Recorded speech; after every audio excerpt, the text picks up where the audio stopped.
When I lay in that hospital bed, tubes in my arms, and monitors beeping, I thought my mother would come running. She didn't. Instead, she called and said, "Honey, we just can't afford $85,000 for that surgery." Her voice was calm, almost rehearsed. I believed her. Until 2 weeks later, I saw the photos. The ballroom, the fireworks, the $235,000 wedding she'd thrown for my brother, her golden boy. While I begged strangers online to help me stay alive, she was toasting champagne under crystal chandeliers. And that was the day something inside me changed.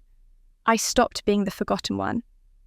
A year later, when the company I built from nothing made headlines, she didn't even realize it was mine. Not until she and her precious son walked through the glass doors, resumes trembling in their hands asking for a job. They thought I'd forgotten. They were wrong, because what they took from me wasn't just money, it was mercy. And this time, I'd decide exactly how much forgiveness they could afford. Stay until the end. You'll see what happens when the invisible daughter finally writes her own ending. My name is Megan Davis. I'm 36 years old, and I run a growing medical technology company called Meditech Solutions. People at work know me as calm under pressure, precise and private, a woman who always seems to have everything together. But if anyone saw me now lying in a pale blue hospital gown, shivering under fluorescent lights, they might wonder how someone so in control ended up here alone, waiting for emergency heart surgery. The nurse had just stepped out. The smell of antiseptic filled the small pre-op room, and the heart monitor ticked steadily beside me. My phone kept buzzing on the tray message after message from my team at the office. I couldn't bring myself to answer. They didn't know what was happening, and I didn't want them to. The irony wasn't lost on me. I'd built a company dedicated to saving lives, yet I couldn't save my own without asking for help, and help was something I'd stopped believing in long ago. A year ago, I had sat at a very different table. Not this sterile one, but a round one draped in gold satin at my brother Brian's wedding. I can still see the chandeliers sparkling above the laughter, rising from the head table the smell of champagne and lilies. Everyone was smiling, congratulating my mother for raising such a wonderful son. She beamed like she'd won an award. I sat near the back, half hidden behind a floral centerpiece taller than my face, staring at a small white place card that read, Megan. Even my name was misspelled. I remember running my thumb along the edges of that card, wondering if I should correct it. Then I thought, why bother? My family had been getting me wrong for years. It wasn't worth the trouble anymore. I had arrived quietly that evening, slipping into the reception after work. No one noticed. My mother had waved at me once, distracted, before turning back to a group of guests. Brian barely looked up when I congratulated him. His new wife, glowing and perfect, said, "Oh, you're Brian's sister. I didn't realize you'd be here." She didn't mean it cruelly, but it stung anyway. The wedding was enormous, $235,000, enormous. There was a live band, a champagne tower, even a fireworks display. My mother had told me weeks earlier she was helping out a bit with expenses. I didn't know a bit meant she was emptying her savings. She'd always said money was tight, that we had to be careful. That's what she'd told me when I needed a small loan to cover part of my graduate tuition. That's what she'd said when my old car broke down and I couldn't afford the repairs. Somehow, though, for Brian, the rules were different. I kept my smile fixed, applauding through speeches about family, about loyalty, about how proud our mother was of her golden son. I lifted my glass like everyone else, but my hand trembled. Maybe it was exhaustion, maybe resentment. I wasn't sure anymore. At one point during dinner, as laughter echoed around the room, I reached into my purse and felt the cool zhuzh of a business card my own. Black lettering on white Meditech Solutions. CEO, Megan Davis. I designed that card myself when the company was just a dream scribbled on napkins. Back then, I'd imagined the day I could hand it to my family and say, look, I made something. I did it on my own. But Sitting there, surrounded by gold and champagne and people who didn't even know what I did for a living, the card felt like a secret I wanted to bury. So I slipped it back into my purse. I didn't want them to know. Not yet. Maybe not ever. Because the truth was, they didn't see me, not really.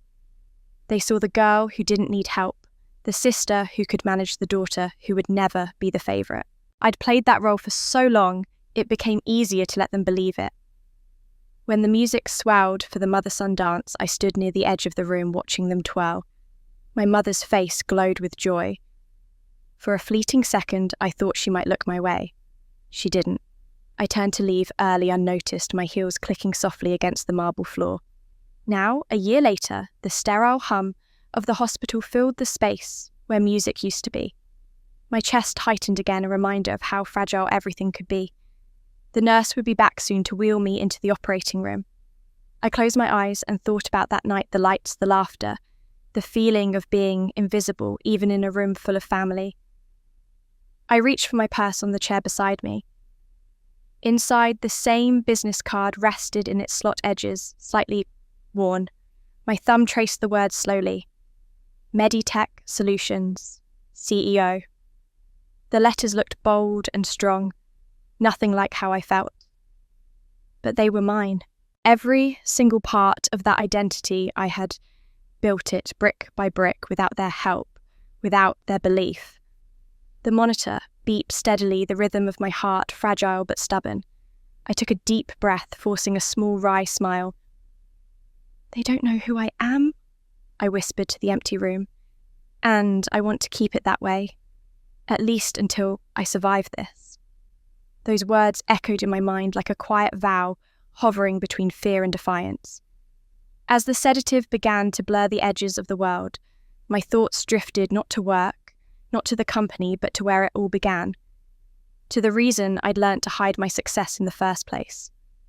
Back then, I wasn't a CEO or a patient fighting for my life.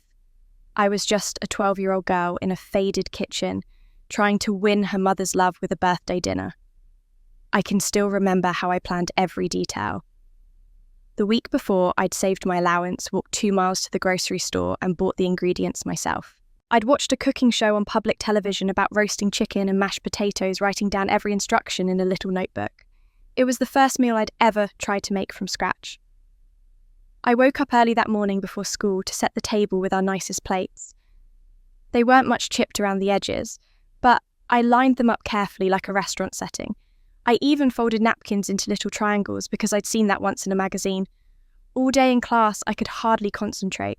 I kept picturing Mum's face lighting up when she saw what I'd made, maybe even hugging me and saying she was proud. When the final bell rang, I ran home still in my school clothes and got right to work. The chicken was golden by the time she came through the door. I remember the sound of her heels on the floor, the jingle of her car keys. My heart beat so hard it hurt. "Surprise," I shouted. "I made your favourite dinner."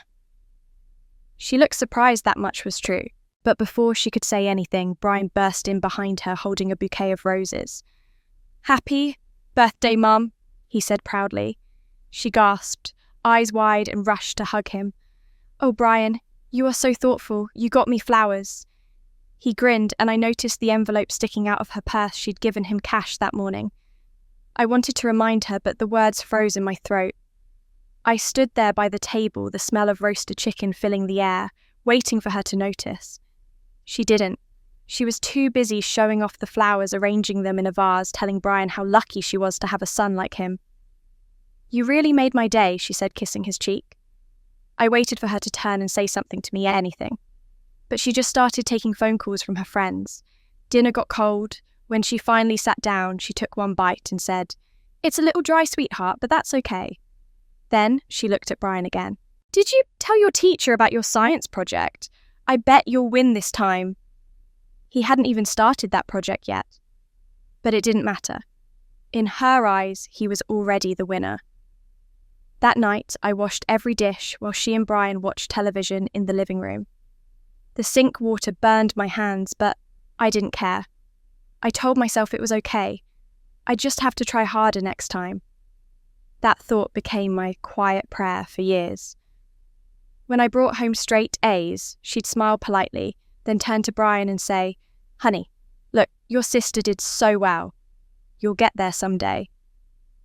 When Brian brought home a C+, she baked him a cake. She said, "See, you're improving. I'm so proud of you."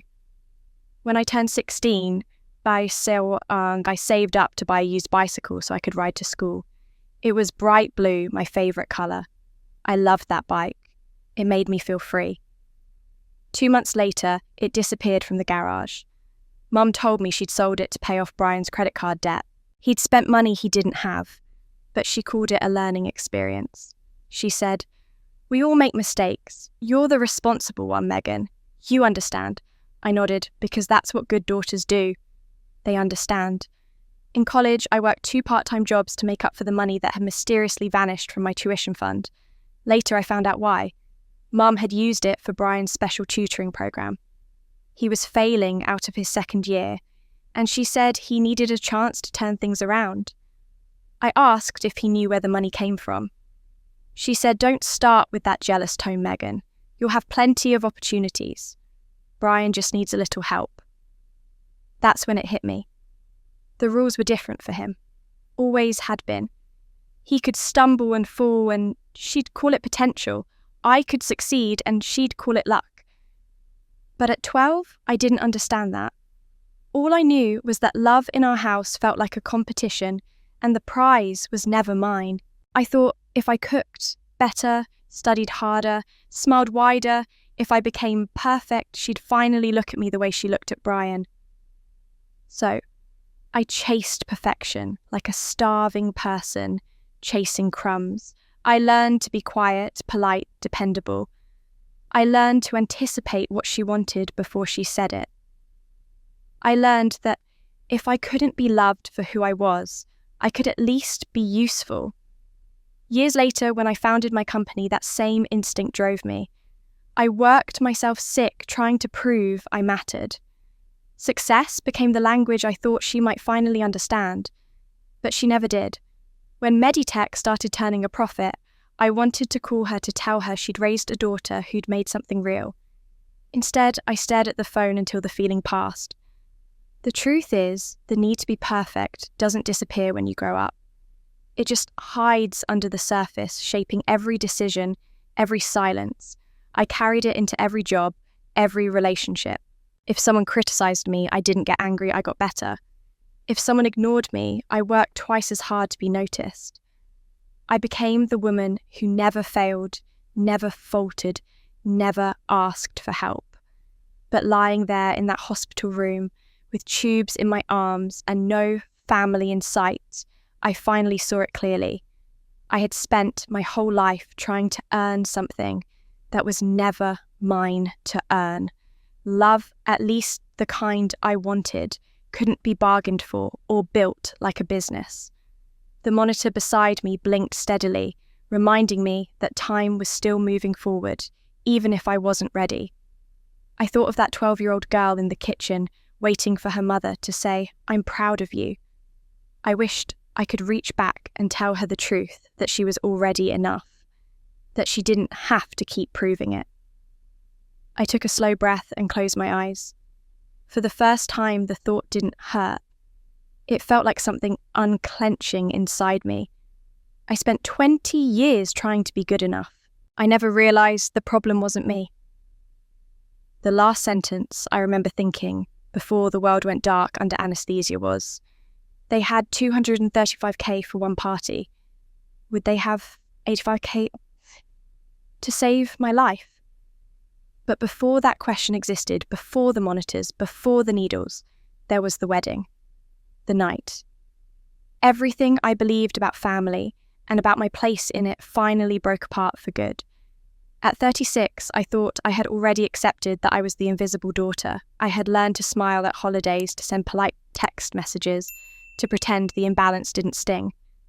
I told myself I had grown numb to it, that success had given me distance.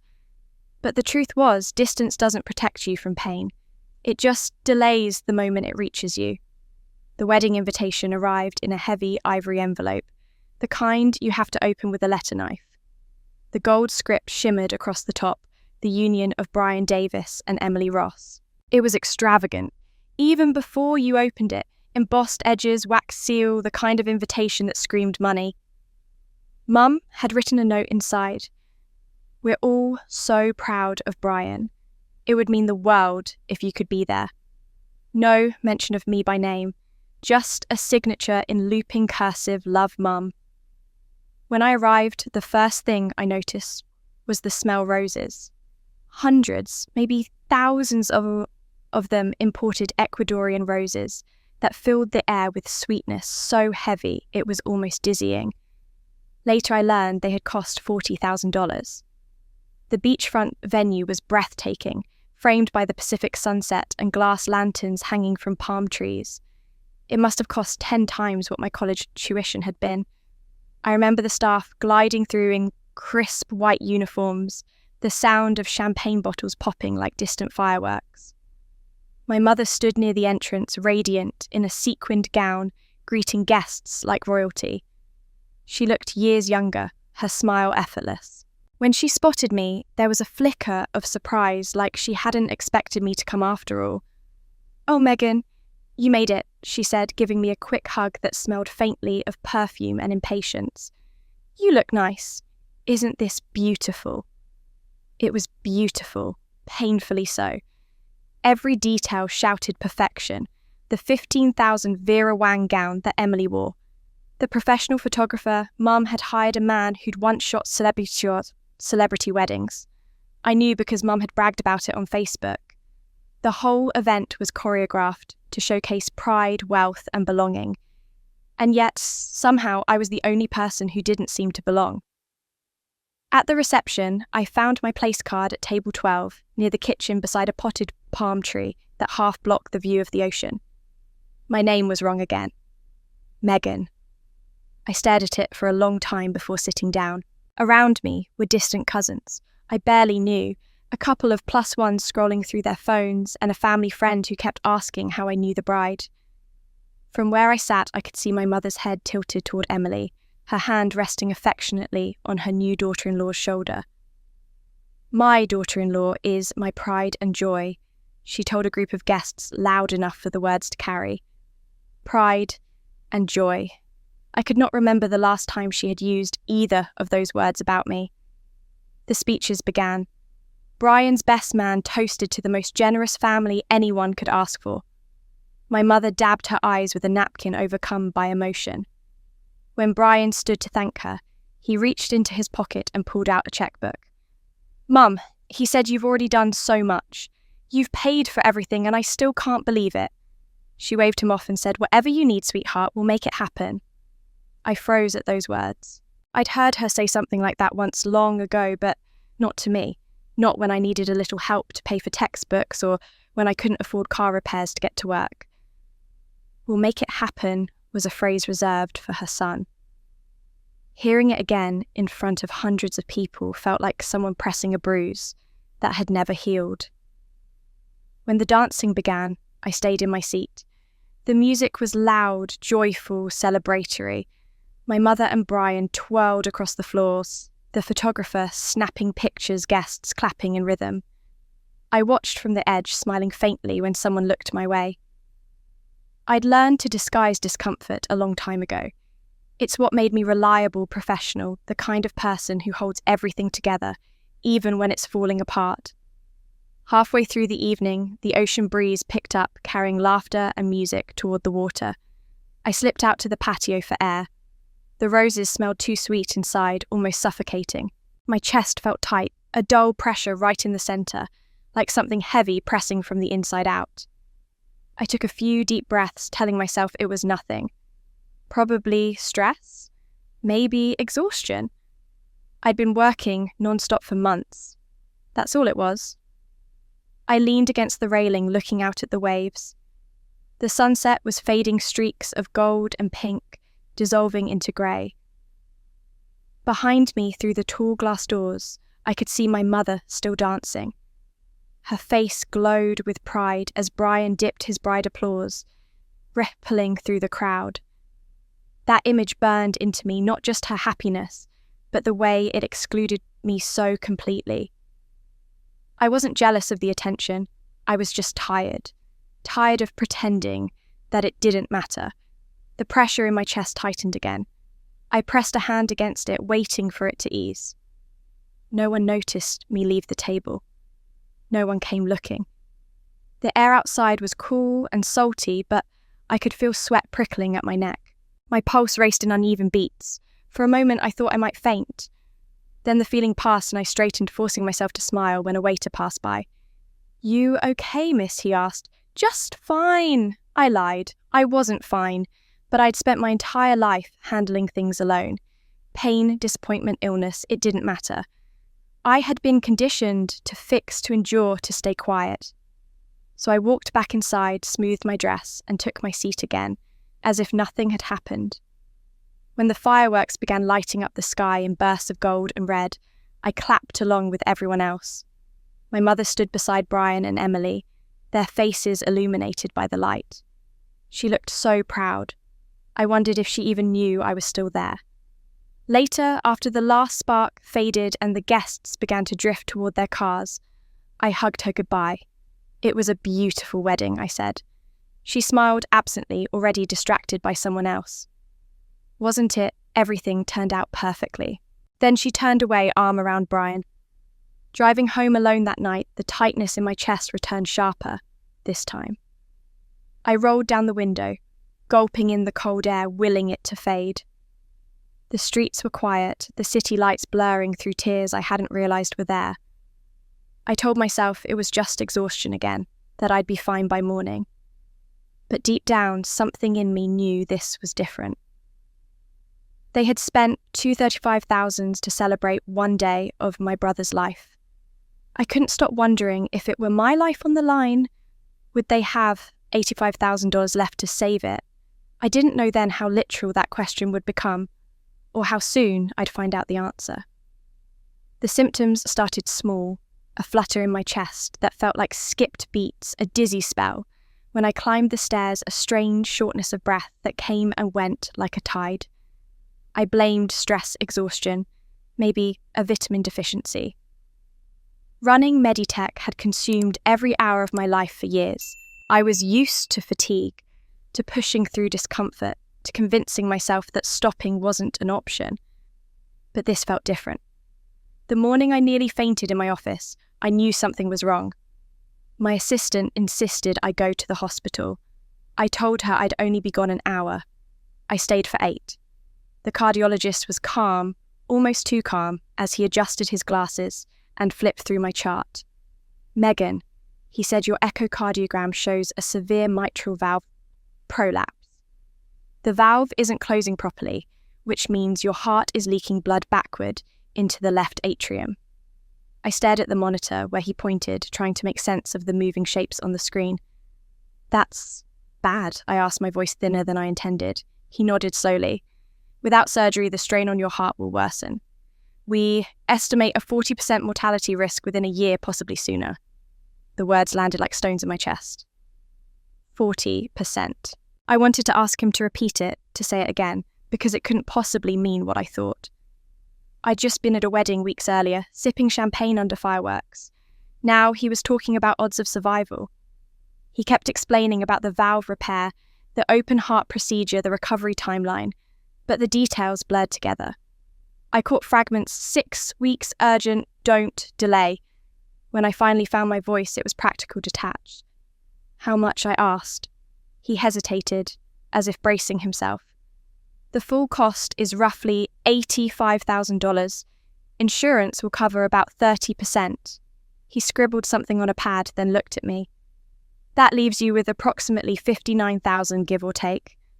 I nodded, pretending it was just another business problem to solve. 59,000. I'd spent more than that on lab equipment last quarter, but this was different. Meditech's finances were separate from mine, and most of my personal savings were tied up in the company. Even so, I wasn't afraid yet.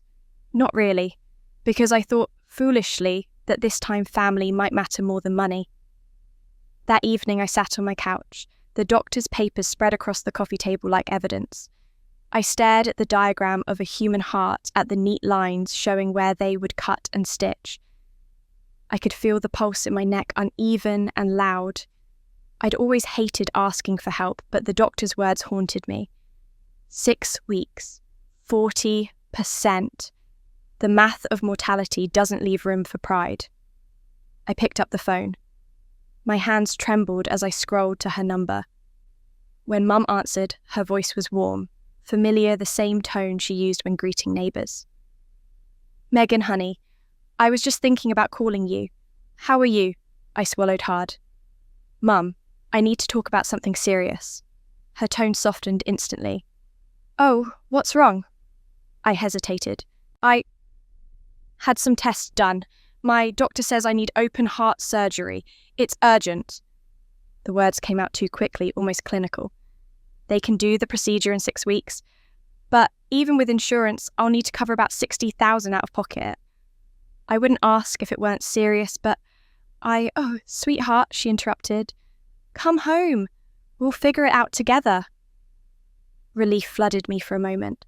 That was all I needed, just to hear those words. The promise that I wasn't alone. I leaned back, closing my eyes. "Thank you, Mum," I whispered. "I didn't know who else to." Then I heard it. A voice in the background, faint but unmistakable. "Brian? Don't waste money on her, Mum," he said, his tone casual, almost amused. "She's fine. She always is." There was a pause. The kind of pause that lasts longer than it should.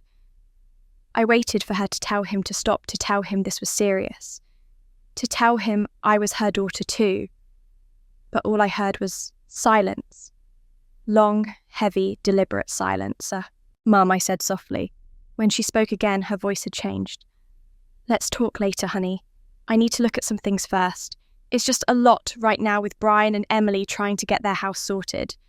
You understand." There it was, that word again. Understand. I'd been trained for it my whole life. I pressed my palm against my chest, feeling the dull ache that had never fully gone away since the wedding. "Sure," I said quietly. "I understand." We said goodbye, though the conversation never really ended. I sat there for a long time, phone still in my hand, the silence of my apartment pressing in. Outside, the city lights flickered through the window, bright and distant. My laptop screen glowed across the room, filled with unanswered emails and reports waiting for my attention. I could almost hear the rhythm of my life continuing, without me, projects to finish, people to manage, problems to solve. But this wasn't a problem I could fix by working harder or being better. This wasn't about performance or persistence. This was about whether someone loved me enough to help me live. I tried to rationalize it. Maybe she needed time. Maybe she'd call back tomorrow. Maybe Brian had just caught her off guard. I checked my phone every few minutes, waiting for the screen to light up. It didn't. At midnight, I finally shut everything down and sat in the dark. The only sound was the hum of the refrigerator and the uneven rhythm of my own breathing. I replayed the call in my head, her voice, his words, that long silence. It was the silence that stuck like a bruise I couldn't reach. Mum's silence hurt more than the diagnosis, because I knew what it meant. But knowing something and accepting it are two very different things. I still clung to a thin thread of hope, an instinct older than reason, that maybe if I just showed up, if she saw my face, she would understand. So a week later, I packed an overnight bag, printed out my medical forms, and drove home. It had been almost 6 months since I'd last set foot in that house. The drive felt longer than I remembered, each familiar landmark heavy with the past. When I pulled into the driveway, Brian's new car was parked in front of a shiny black SUV with chrome rims. My mother had once told me she couldn't help me replace my old car because times were tough. I stared at the SUV for a long moment before getting out. The front door was open, voices spilling from inside, Mum's laughter, Brian's too. I stepped through the threshold, calling softly, "Mum." She turned surprised, but smiling. "Megan, what a nice surprise. You should have called first." Her hair was freshly coloured, her nails manicured. She looked rested, comfortable. The house smelled faintly of vanilla candles and furniture polish. Everything looked the same, and yet entirely foreign, like walking into a memory that had been redecorated. Brian lounged on the couch, a glass of amber whiskey in hand. "Hey, sis," he said casually, raising his glass. "Long time no see." I tried to smile, clutching the folder in my hand. I wanted to talk to you both about something important." Mum gestured toward the armchair. "Of course, sweetheart. Sit down. Do you want some tea? I didn't." My hands were shaking too much to hold anything. I sat the folder balanced on my knees. "I told you last week I began carefully about the surgery. The doctor says it has to be done soon. It's expensive, $85,000, but insurance covers about a third. I'll need around $60,000 to pay the rest." Mum sighed and leaned back. "Oh, Megan," she said softly after Brian's wedding, "we're completely tapped out financially. There's nothing left." Her tone was gentle, almost apologetic, as if explaining something to a child. I nodded slowly, though my chest felt tight again. "Could you maybe take out a loan? I'll pay you back every cent. I just need help to get through this part." She gave a small, sympathetic smile. "Sweetie, you're educated. You'll find a way. You've always been resourceful." Resourceful. I'd heard that word my whole life. It sounded like praise, but it was really permission to survive alone. I took a deep breath. "Mum, this isn't like before. This isn't something I can just work harder to fix. I need surgery. I don't have time to wait." Before she could answer, Brian spoke up from the couch. "You have a college degree, Megan. A good one, right? Get a better job. That's what people do." He swirled his whiskey and took a sip, not even looking at me. The bottle on the table caught my eye. She had a single malt, the kind that sells for $200 a bottle. "I already have a good job," I said quietly. He chuckled. "Then maybe you're not managing your money right." "You know, Mum and I were just talking about our next trip. Emily and I are thinking Maldives. They've got these overwater villas with glass floors, $30,000 for 2 weeks, but totally worth it. You should see the photos." He reached for his phone, scrolling through pictures of turquoise water and white sand, grinning like a child. Mum leaned in beside him. "Oh, Brian, that looks heavenly. You two deserve it after all the stress of the wedding."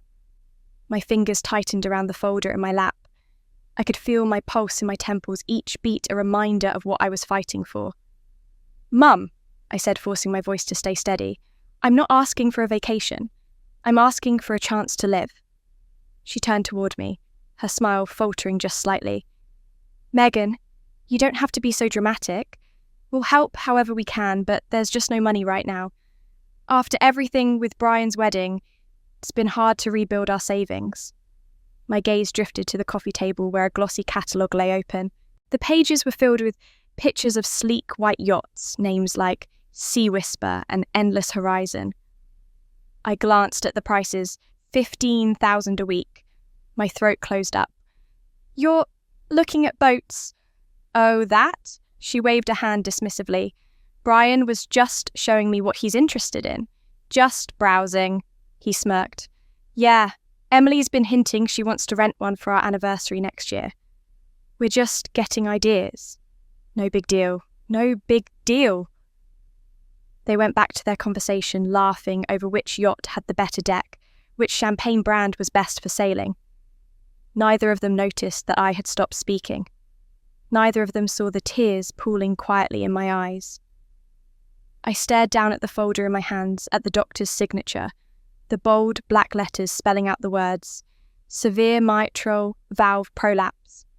For a moment, I wondered if I should stand up and shout, tell them exactly what that meant, that my heart was literally breaking, that each day without surgery increased the risk of dying. But what would be the point? I'd been explaining myself to this family my entire life. They never heard me then. Why would they start now? Brian poured himself another drink. "You'll figure it out, Meg. You always do." He raised the glass toward me, a mock toast to being the smart one. I didn't answer. I just watched the amber liquid catch the light, the reflections of wealth and waste swirling in it. My mother reached over to pat my knee. "Don't look so worried, sweetheart. You'll be fine. You always land on your feet." I looked at her hand resting gently on me, the same hand that had signed checks for Brian's tuition, his wedding, his new car. The same hand that now sat motionless when I needed it most. I thought about all the times she told me to be patient, to be understanding, to be strong. And suddenly, I didn't feel strong at all. I felt invisible. The clock on the mantel ticked loudly in the silence that followed. I realised then that this was not just about money. It never had been. It was about what they valued, and I wasn't part of it. I stood clutching the folder to my chest. "Thank you for your time," I said quietly. My voice didn't shake, even though everything inside me was trembling. "I should get going." Mum looked startled. "Already? You just got here." "I have some things to take care of," I said. She nodded, half distracted, turning back to Brian as he showed her another photo. "We'll talk soon." "Okay." I walked out of the house without looking back. The evening air was cool, sharp, almost cleansing. My car door shut with a solid click, the kind of final sound that doesn't leave room for second chances. I sat there for a moment, staring at the house, at the windows glowing warmly from inside. They had money. They just didn't have money for me. That thought sat heavy in my chest, more painful than the physical ache of my heart condition. I didn't cry until I was halfway home. The street lights blurred through my tears as I drove, each one flashing like a question I couldn't answer. How do you survive knowing the people who raised you can watch you drown and still save their lifeboat for someone else? By the time I reached my apartment, I had stopped shaking. There was a strange calm that came with acceptance, a kind of numb clarity. I knew then I couldn't depend on them. If I was going to survive, it would have to be through my own hands or through the hands of strangers. I sat at my kitchen table, the medical forms spread out again, the diagnosis staring up at me: severe mitral valve prolapse, urgent surgical repair recommended. $85,000, 6 weeks. I had always hated asking for help, but pride didn't seem like something I could afford anymore. I opened my laptop and stared at the GoFundMe homepage for a long time before clicking Start a Campaign. The title box blinked like a dare. My fingers hovered over the keyboard. How do you summarize desperation in a sentence? Finally, I wrote, "I need heart surgery to survive. My family cannot help. Every contribution matters. I'm 35 and want to live." When I hit publish, it felt like stepping off a cliff. I didn't expect anyone to notice. I told myself it was just an experiment, a shot in the dark. But by the next morning, there were 6 donations, then 12, then 30. Each time my phone buzzed, it felt like a small miracle. A retired teacher from my high school donated $500 with a note that read, "You were my most resilient student." A former co-worker gave $2,000 writing, "You helped me when my son was sick." I sat staring at that message for a long time, remembering the day I had covered her shifts so she could be at the hospital. I hadn't thought much of it then, but it had stayed with her. By the end of the first week, there were over 200 donations. People left messages that made me cry at my kitchen table. "You don't know me, but I believe in you. Keep fighting. No one should face this alone." Each message felt like a thread stitching together something inside me that had been torn apart. Still, the biggest surprise came in the second week. I woke up one morning to find the campaign total had jumped by $15,000 overnight. My heart skipped. I thought it was an error, but there it was. Anonymous donor. $15,000. Never forget kindness. That was all it said. No name, no clue, nothing. I tried to ignore it at first, telling myself it didn't matter who it was, that I should just be grateful. But curiosity crept in. Who would care that much about me? No one in my family that was certain. None of my friends had that kind of money. It was a mystery that lingered in the back of my mind. Each day I posted updates, short messages, about the progress, about the doctor's timeline, about hope. And each day more donations arrived. $10, $50, $100. Some came with notes, others didn't. One man wrote, "I lost my wife to heart disease. Please don't give up." Another said, My mum ignored my illness too. You're not alone. By the third week, the total reached $87,000 from 847 people. Most of them were strangers. People who had never met me, never owed me anything, yet somehow cared enough to help. I scrolled through the names until my eyes blurred, memorizing everyone. But none of the names I'd hoped for were there. Not my mother, not my brother, not even a shared post from them online. They hadn't donated $1 or lifted a finger. The absence of their names was a kind of answer in itself. They didn't even pretend to care. At first, that realization crushed me. Then strangely, it didn't. The kindness of these strangers softened the blow. It made me realize that compassion doesn't have to come from blood. It can come from the unexpected corners of life, from people who see you, even when those closest refuse to. When I went to my next appointment, the doctor asked how I was managing the cost. Strangers are paying for it, I said softly. He blinked, then smiled. That says a lot about the kind of person you are. That night, I sat by my window, sipping tea and watching the city lights flicker. For the first time in weeks, I felt something close to peace. Gratitude. Maybe even faith. These people, teachers, co-workers, strangers, had reminded me that goodness still existed. They didn't ask for explanations. They didn't measure my worth in comparison to anyone else. They just gave. And yet, the anonymous donation still haunted me. I clicked on it again and again, reading those words, never forget kindness. They felt personal, like a whisper from someone who knew me. I wondered if it was a person from my past, someone I'd once helped without realizing it mattered. Whoever they were, they had given me more than money. They had given me proof that humanity could still surprise me. I sent out one final campaign update that night. We did it. Surgery is scheduled. Thank you for giving me a future. I didn't mention the family who hadn't shown up because that wasn't the story I wanted to tell anymore.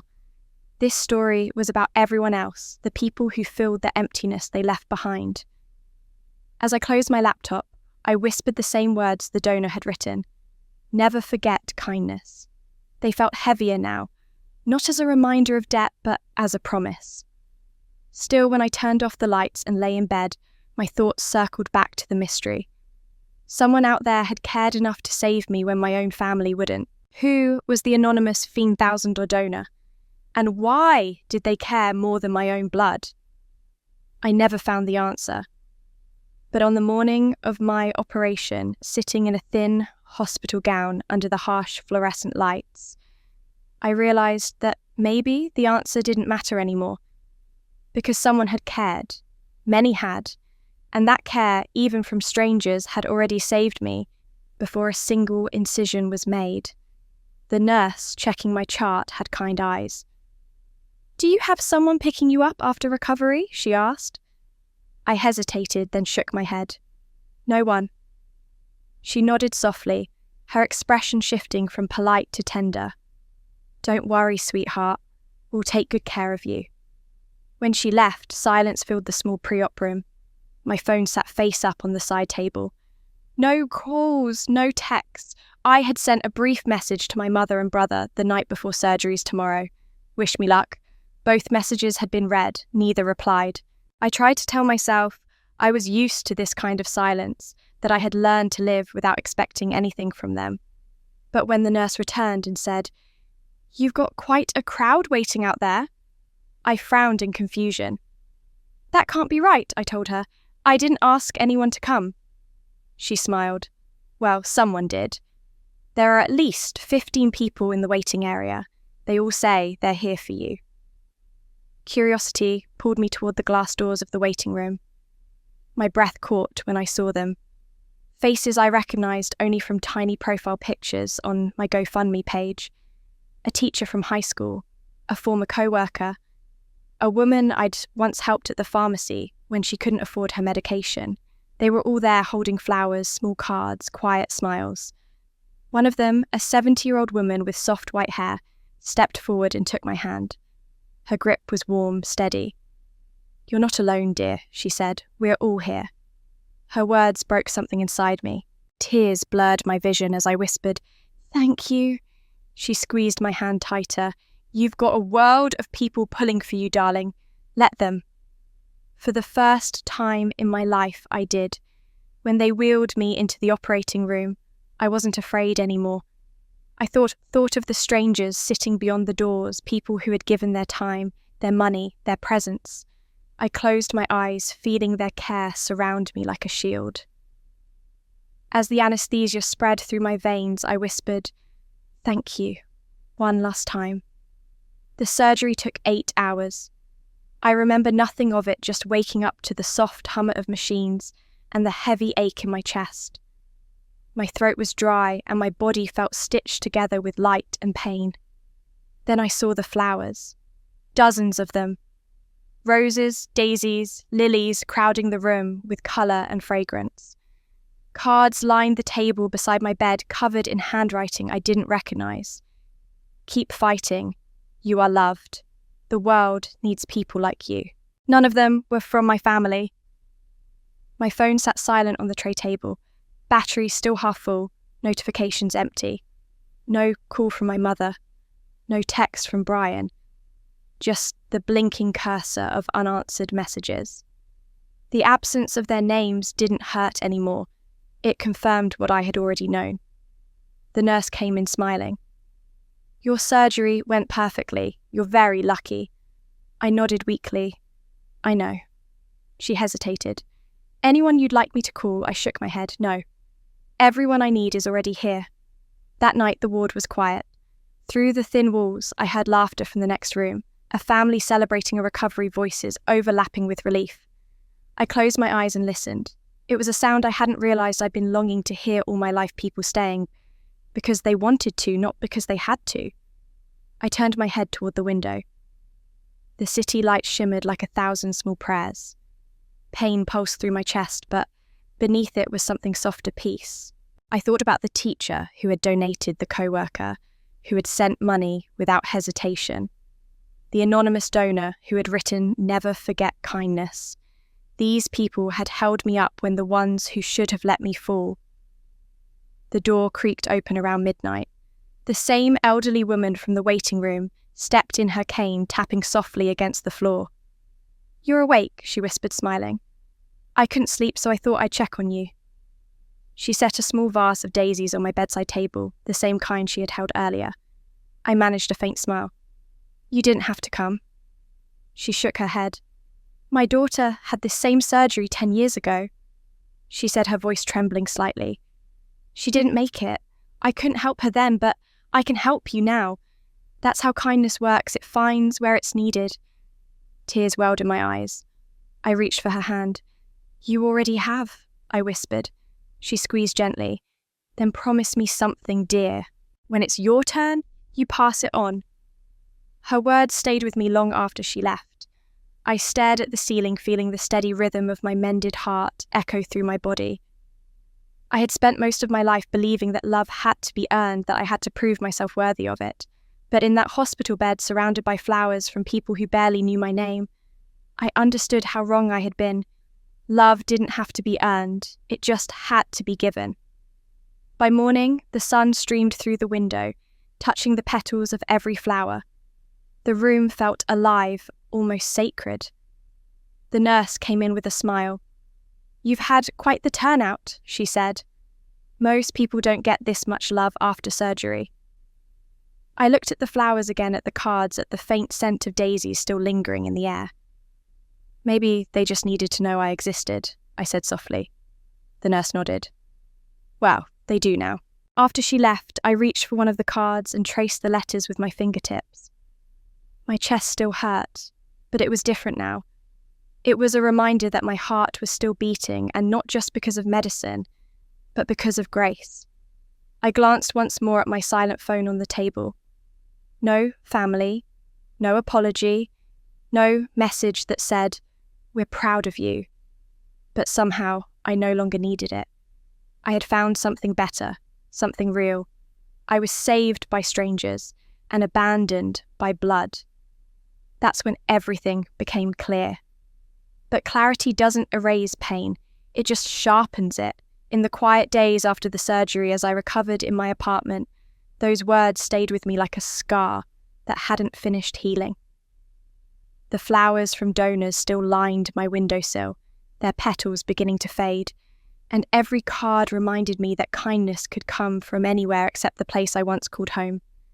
My body was mending, but something inside me still ached the need to understand why. It had been 3 weeks since I was discharged, and life had settled into a rhythm of soft meals, short walks, and long silences.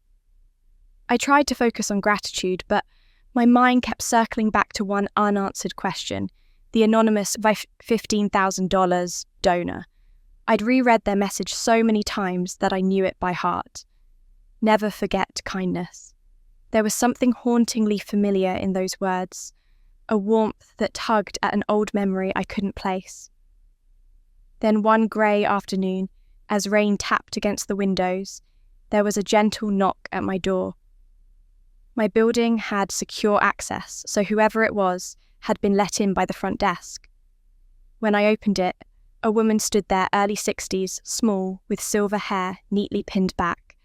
Her coat looked worn but cared for, and she held a paper bag in both hands, like something precious. "Miss Megan?" she asked softly. "Yes."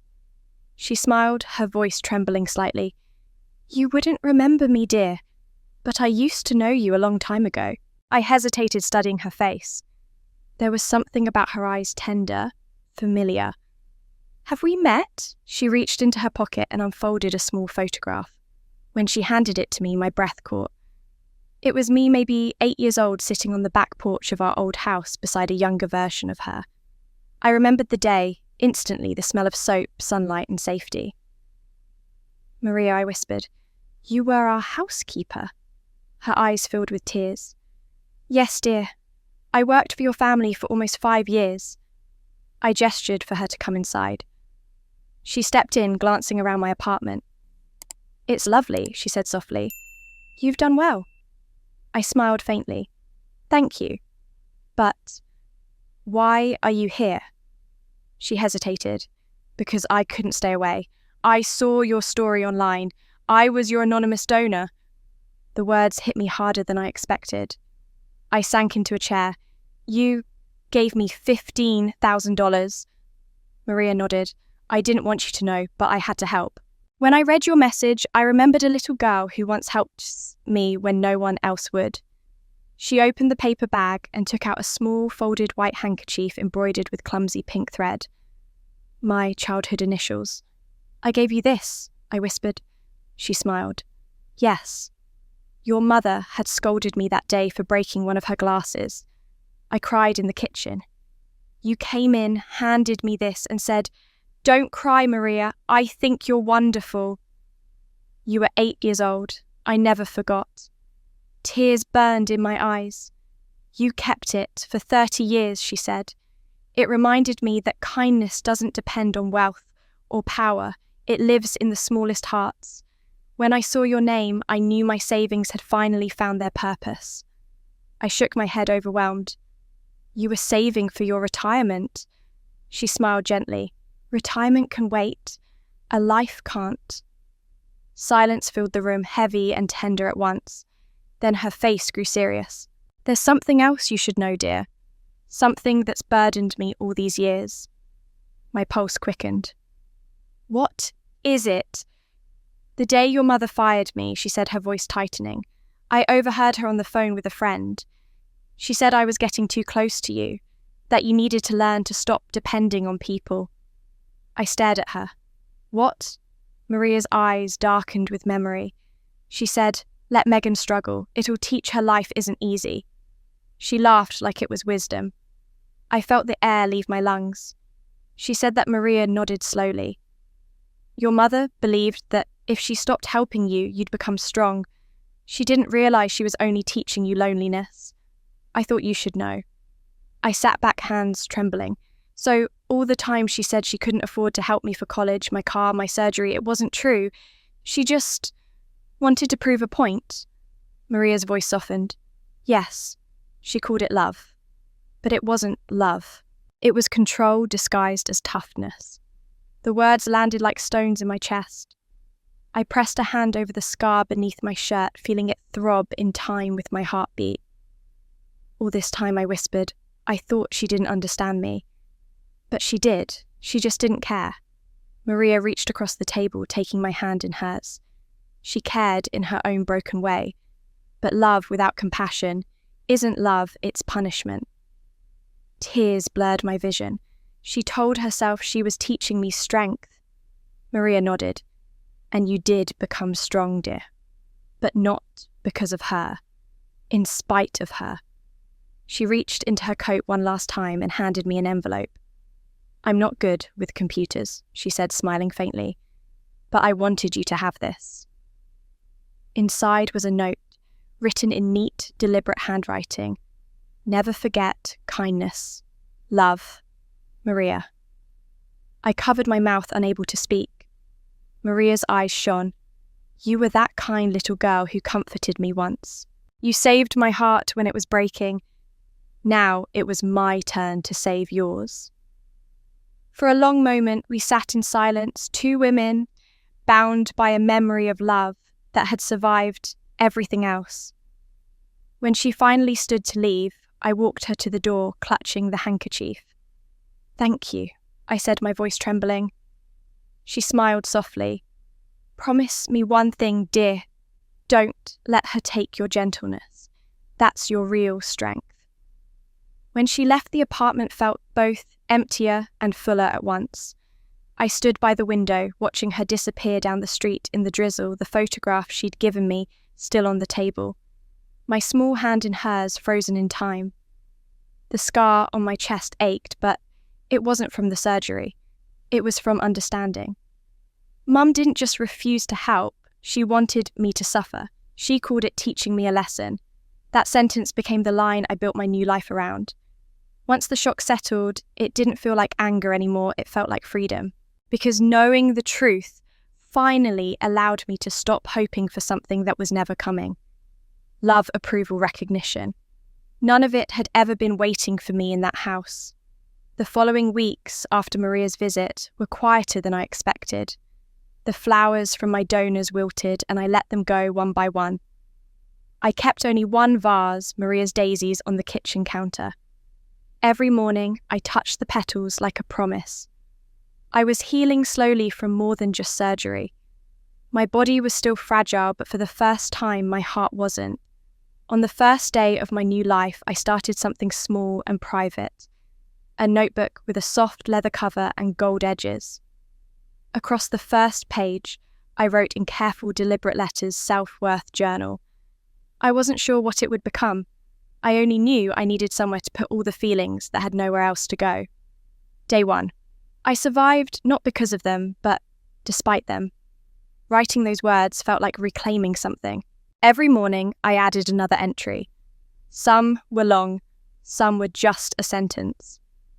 Day 7. I don't owe anyone an explanation for my strength. Day 20. It's okay to mourn the love you deserved but didn't receive. By the end of the first month, I could read those lines without crying. By day 100, I wrote, I don't need their approval. I approve of myself. It wasn't defiance, it was peace. Recovery wasn't linear. My scar ached when the weather changed. And sometimes I'd still wake up from dreams where I was standing in that wedding hall, invisible, in a room full of family. But I didn't stay in those moments anymore. I learned to breathe through them, to write until the pain softened. I threw myself into my company again, but this time with different energy. Before I'd worked like I had something to prove to them, to myself, to the world. Now I worked because I wanted to create something that reflected what I had learned about compassion. Meditech grew faster than I could have imagined. I started a division dedicated to affordable healthcare access, an idea born from the donations that had saved me. For once, business wasn't about success. It was about meaning. I didn't hear from my family again. Not a call, not an email, not even a card on Christmas. I stopped checking my phone for messages that would never come. Silence became my boundary, and in that silence I found calm. A full year passed that way, 12 months of complete separation. It was both sad and liberating to realise how easy it was for them to live without me. But the difference was I was finally learning to live without them too. When my 36th birthday came, my assistant insisted on throwing a small celebration at the office. I resisted at first. I'd never been comfortable being the centre of attention. But she smiled and said, "You've spent your whole life celebrating other people. It's your turn." That evening, 50 of my employees gathered in the company lounge. There were balloons, music, and a cake shaped like a heart, a joke that somehow made everyone laugh. Someone toasted to my second chance, and I found myself laughing with them genuinely. When they sang Happy Birthday, I didn't feel like the invisible girl at the back table anymore. I felt seen. When the crowd thinned and the last song faded, I found a small envelope sitting among the gifts. The handwriting on it was careful and familiar. Inside was a simple card that read, "Happy birthday, my dear Megan. From your real mother." It was signed Maria. I pressed the card to my chest. No one had ever written those words to me before. From your real mother. It was such a small sentence, but it felt like healing itself had written it. I realised then that family wasn't about DNA or shared history. It was about who shows up when you're in the dark. Maria had shown up. The donors had shown up. My employees had shown up. Maybe this was what belonging truly felt like. I started celebrating my birthdays differently after that. Not with gifts or big parties, but with gratitude lists. Each year, I wrote down the names of people who had chosen me in their own small way. People who made me feel seen. The list grew longer every time. 6 months later, my therapist, Dr. Chen, leaned back in her chair during one of our sessions and said, "You've made remarkable progress, Megan. What do you think changed the most for you?" I thought about it. I stopped believing that suffering makes me strong, I said. "I think love does." She smiled. "That's beautifully said. You know, you can't save people who don't want to save themselves. But you can give them tools. What they do with them is their choice." Her words stayed with me long after the session ended. They reminded me of Maria, of all the people who had helped me heal not by fixing my pain, but by giving me space to grow through it. Maybe I thought my mother would never change. Maybe she didn't want to, but that wasn't my burden to carry anymore. That evening, I sat on my balcony with my journal. The city stretched below me, lights glowing like embers. I opened to a fresh page and wrote, "Day 365 healing isn't forgetting. It's remembering without losing yourself." I closed the book feeling the quiet satisfaction of survival.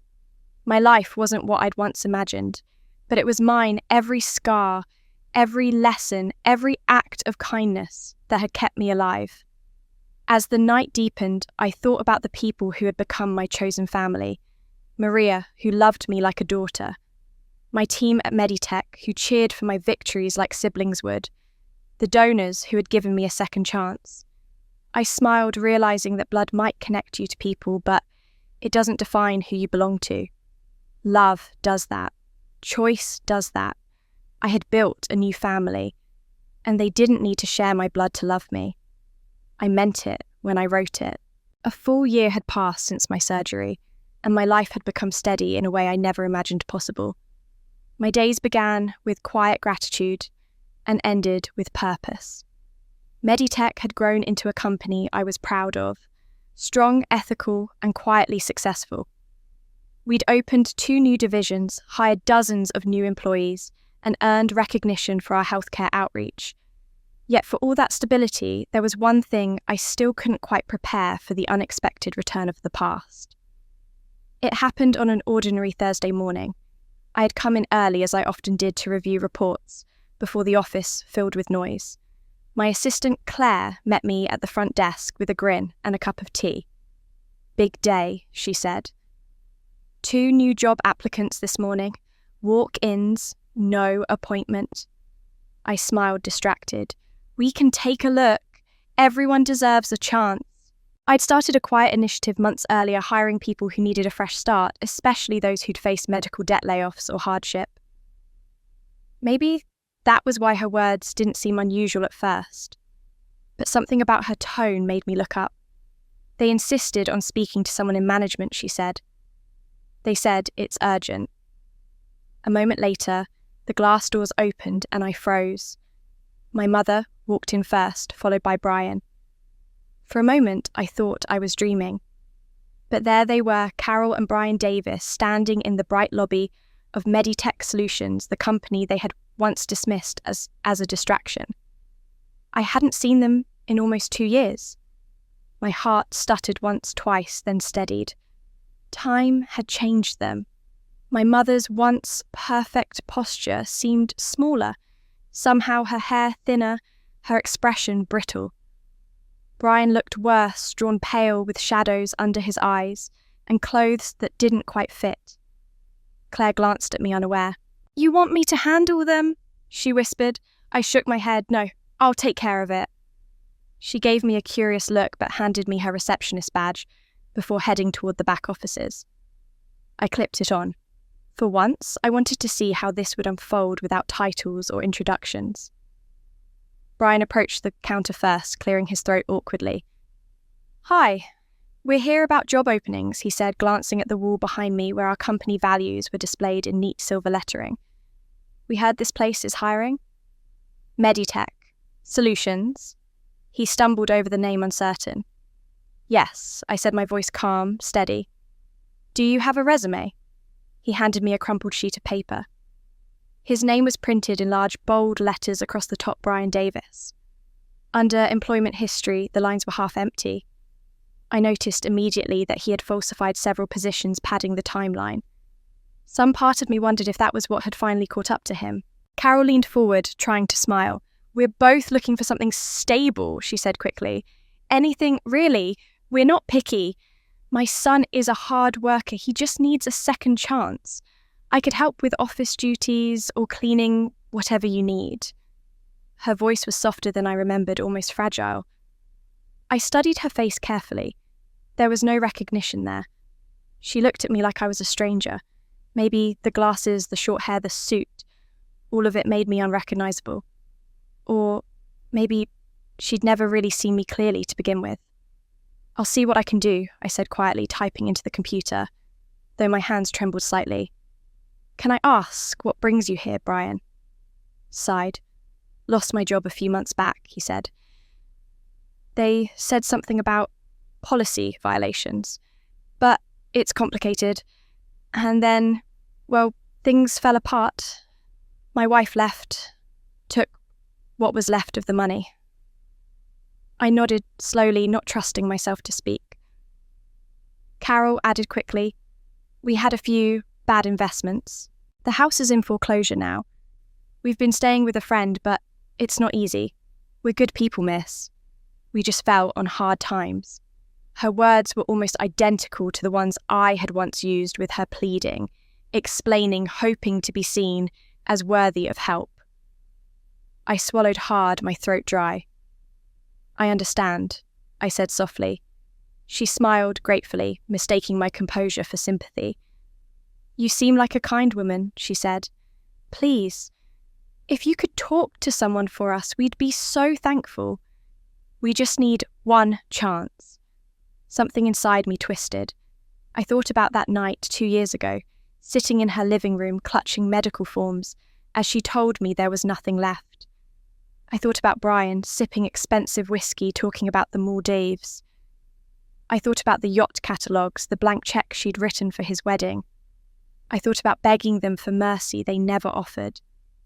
And now, here they were standing in front of me, begging for the same thing. I forced a small, polite smile. "I'll let management know you're here," I said. "Please have a seat." They sat side by side on the lobby chairs, whispering to each other.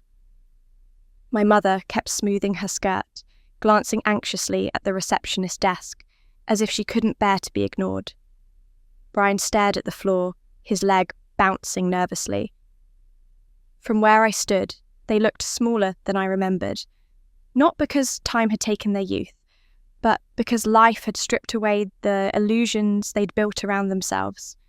All the money, the superiority, the certainty, they'd spent it all piece by piece until there was nothing left but this moment. Claire reappeared briefly from the back office, whispering, "Do you want me to tell Mr. Ellis you're ready for your next meeting?" I shook my head. "No, I'll handle this first."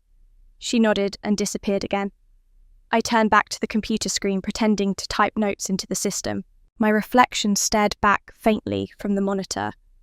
Short hair framing my face, glasses perched on my nose, a professional calm I'd spent years mastering. I realised with a quiet, almost cruel clarity that they didn't see their daughter because they had never looked closely enough to know her. After several minutes, Carol stood and approached the desk again. "I'm sorry to bother you," she said softly, "but do you think someone could see us today? We're just so tired of being turned away." Her voice cracked slightly, and for the briefest moment I saw not the woman who had abandoned me, but an aging mother, terrified of being forgotten. A part of me wanted to reach across the counter to tell her it was me, that I'd survived everything she'd taught me to endure. But the larger part, the wiser one, knew this wasn't the time. I nodded slowly. "I'll see what can be arranged." "Thank you," she whispered. I watched as they sat back down, leaning on each other like two people drowning together in shallow water. When I turned my gaze to the window, I caught my reflection again. The woman staring back wasn't the same one they had left behind. She was stronger, quieter, sharper. The years had rebuilt her piece by piece, until she could stand here now, steady, composed, and unrecognisable to the people who once defined her worth. As I straightened the badge on my blazer, I exhaled slowly, feeling something dark and calm settle over me. They're begging me for mercy, but they don't even recognise the face they abandoned to die. It was strange how calm I felt. No rage, no trembling hands, just an eerie steadiness. Maybe that was what true power felt like, not the desire to strike back, but the ability to decide whether you even wanted to. After they left that afternoon, I sat alone in my office for a long time, replaying the scene in my mind. Their voices, their pleading expressions, the way my mother's hands had clasped together as she said, "We're good people who just need a chance." I had believed those same words once, long ago, when I was the one begging. By the next morning, I had made my decision. I would give them a chance, but on my terms. I had my HR manager, Mr. Ellis, bring me the list of entry-level openings. I scanned it quickly: a receptionist trainee position, part-time, and a warehouse assistant role full-time, but physically demanding. Both were honest jobs requiring accountability and effort. Perfect tests. When they arrived for the second interview, I met them again in disguise, this time wearing a simple grey cardigan and the same HR badge. My hair was pulled back, glasses, on voice calm and polite. "Mrs. Davis," I said to my mother, pretending to check her file, "we have an opening at reception. You'll be the first point of contact for clients responsible for scheduling phones and basic filing." Her eyes lit up at the word reception. "Oh, that sounds nice," she said quickly. "Something professional. I have great people skills." I nodded. "It's a trial position for 3 months. Starting pay is $20 an hour." The faint smile on her face faltered slightly, but she recovered quickly. "Of course, that's fine. I'm just grateful for the opportunity." Then I turned to Brian. "And Mr. Davis, the warehouse has an opening for inventory control. It's a physically active position, lifting boxes, scanning shipments, that sort of thing." He blinked as if I'd spoken a foreign language. "I thought you said there might be something more suited to my background." "Your resume lists an MBA," I said evenly. "But given the employment gap, this could be a great way to get your foot in the door." His jaw tightened. "Warehouse work? It's not really my area." I smiled mildly. "Sometimes a fresh start means beginning at the ground level. Think of it as rebuilding." He didn't answer. My mother placed a hand on his arm. "Brian, we're lucky to even be considered. Say thank you." He muttered something that barely resembled gratitude. I finished the paperwork myself, making sure everything looked official. You'll both report Monday morning, 8 sharp. They thanked me and left. I watched them go through the glass doors, 2 silhouettes walking toward the parking lot, completely unaware that their lives now rested in the hands of the daughter they once refused to save. On Monday, I arrived early and instructed security to log their entry. Carol showed up in pressed slacks and too much perfume. Brian came 10 minutes late wearing a designer jacket that looked out of place among the warehouse uniforms. I observed quietly from my office, watching through the camera feeds. The first day was almost predictable. Carol smiled too much at everyone she met. She complimented the HR staff, laughed at jokes that weren't funny, and spoke loudly about her long experience with people. But when I rewound the footage later, I noticed how quickly her expression changed the moment she thought no one was watching. Her smile fading, her eyes scanning the room like someone calculating angles. Brian, on the other hand, made no effort to pretend. Within the first hour, he complained to the supervisor about unreasonable expectations. At one point, the camera caught him leaning against a crate, scrolling through his phone while other workers moved boxes around him. When asked to help with labeling, he muttered, "I have an MBA. This is beneath me." It was all there laid bare, the same entitlement, the same belief that rules were for other people. Watching it, I realised how little time had truly passed since the version of them that once stood in my living room dismissing my need for help. The next afternoon, I decided to test something else. I had our security manager run a routine audit on building access cards. It showed that Carol had used hers to enter restricted floors areas where new employees had no reason to be. My stomach tightened as I scrolled through the log. Late Tuesday evening, after everyone else had gone home, she'd entered the executive floor. My floor. I replayed the footage, my pulse steady but cold. There she was, my mother standing outside my office door, glancing both ways before quietly turning the handle. She stepped inside, moving carefully, her eyes scanning the room. She paused at my desk, opened a drawer, and pulled out a folder labelled Executive Compensation. She didn't take anything, just leafed through the papers and smiled faintly before closing it again. She was still looking for advantage, still measuring value in numbers. I sat back in my chair, a hollow feeling spreading through me. I thought of Dr. Chen's words, "Watch what people do when they think no one important is watching. That's their real character." I closed the footage and stared out the window. Below the employees, I had built my company with my real family, were busy at work, laughing, collaborating, living with decency. And somewhere among them, my own blood was still playing a game they didn't realise had ended long ago. By Friday, Brian had received 2 written warnings for inappropriate conduct and failure to follow procedure. Carol had charmed her way into the break room gossip circle, already fishing for information about upper management. I listened quietly during a lunch meeting as 2 supervisors mentioned the new receptionist asking too many questions about the CEO. When I walked past her later that day, she smiled at me brightly from behind the reception desk. "Hello there," she said. "You must be one of the managers. You always look so put together." I smiled back. "Thank you. And how's your first week going?" "Oh, wonderful," she said quickly. "Everyone's been so kind. I just want to make a good impression. I feel like this company is full of opportunity." Her tone was practiced, her charm deliberate. I'd seen her use it my entire life, first on neighbours, then on friends, then on me. It was her survival tool. When she turned away to answer the phone, I caught my reflection in the glass wall behind her. The calm, composed woman staring back barely resembled the daughter who once begged for compassion.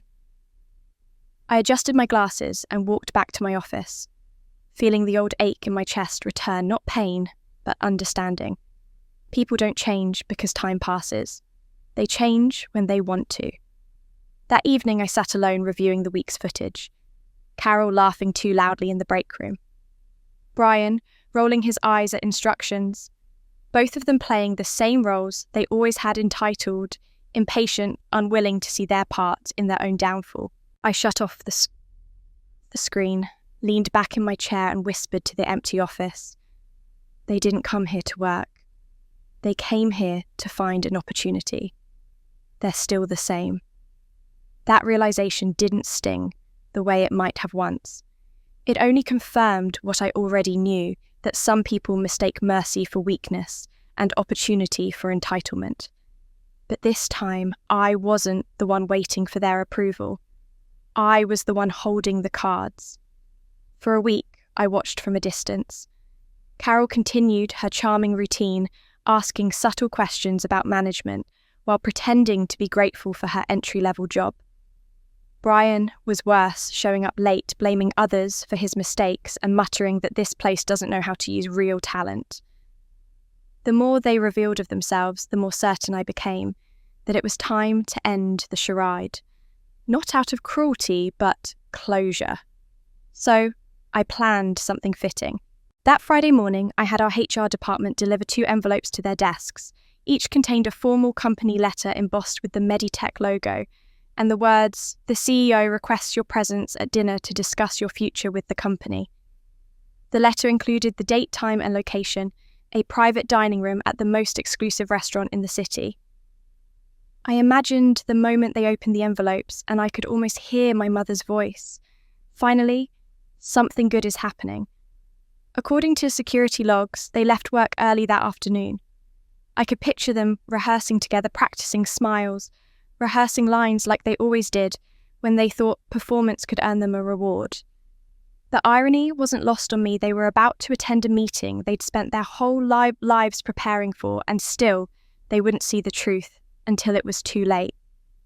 That evening I arrived at the restaurant before they did. The private room was quiet and elegant, dim lighting, white linens, a long polished table that could seat 10.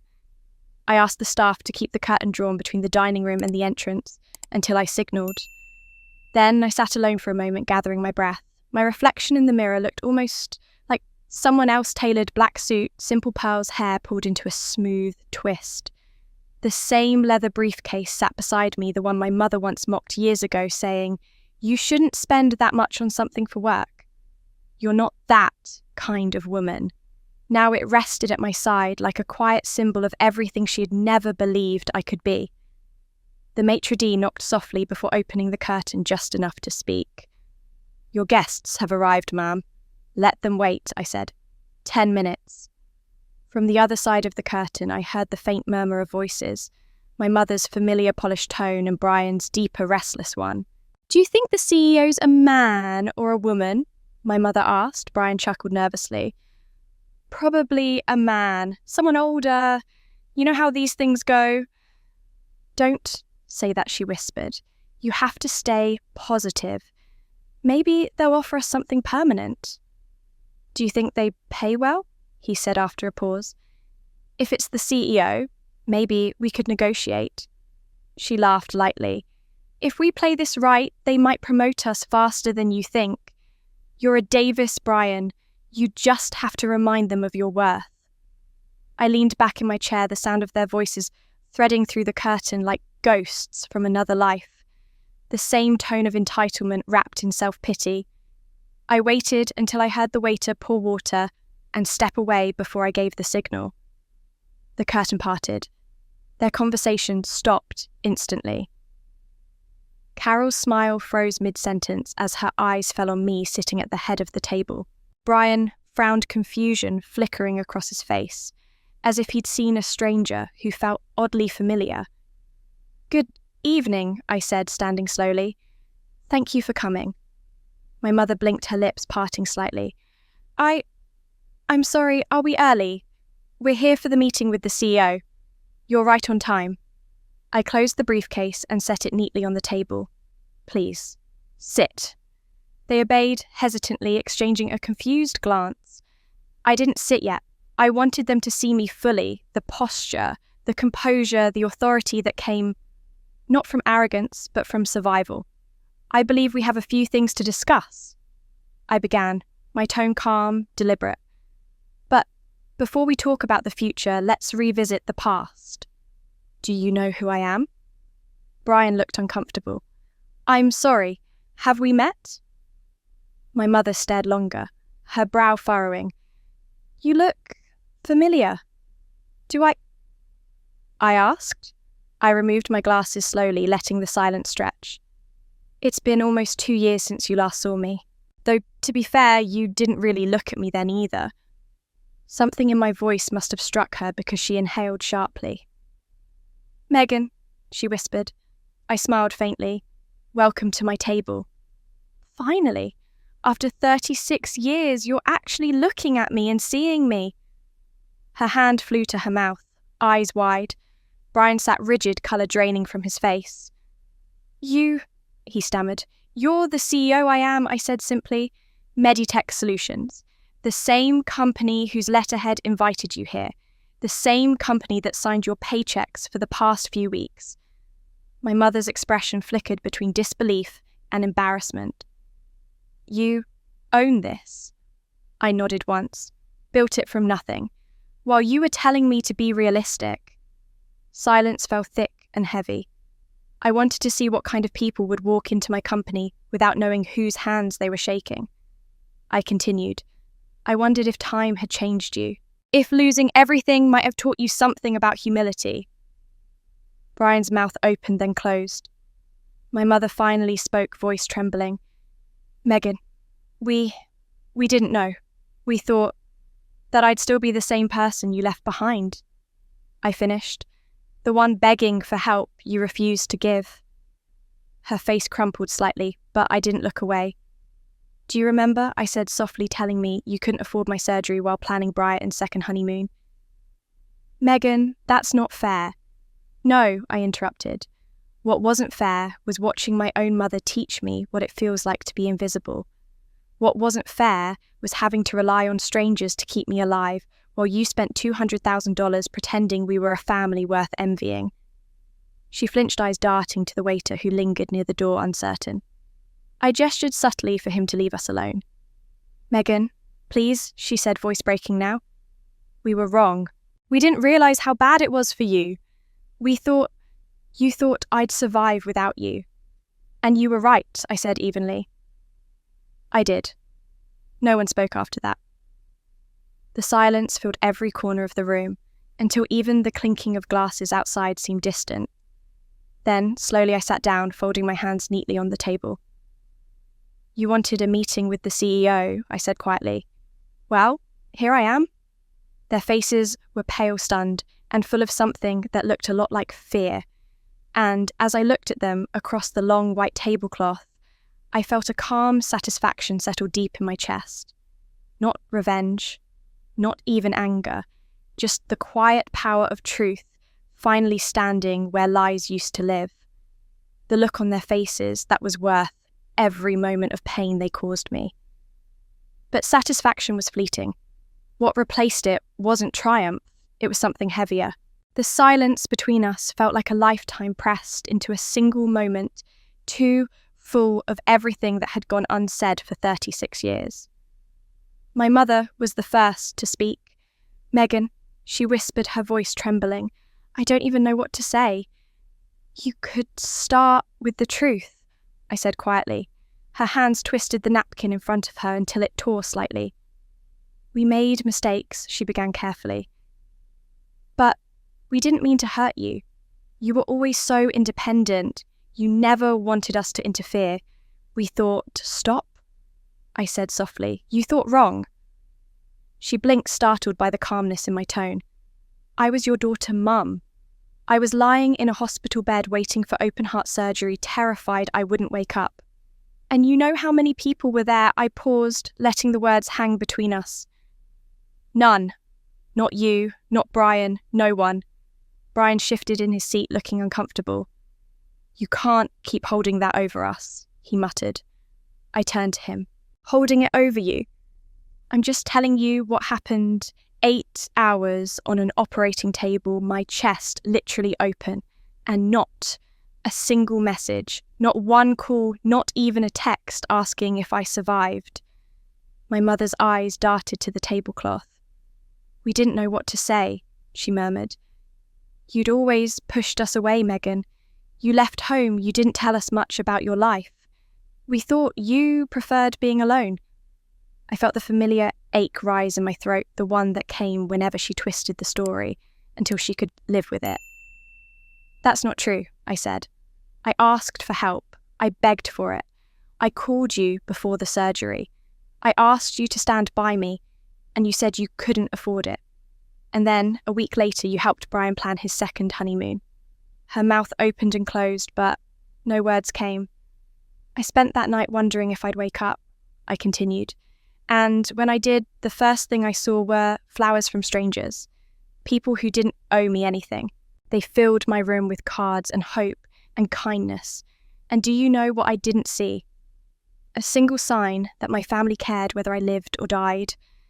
My mother wiped her eyes quickly, her composure cracking. Megan, that's not fair.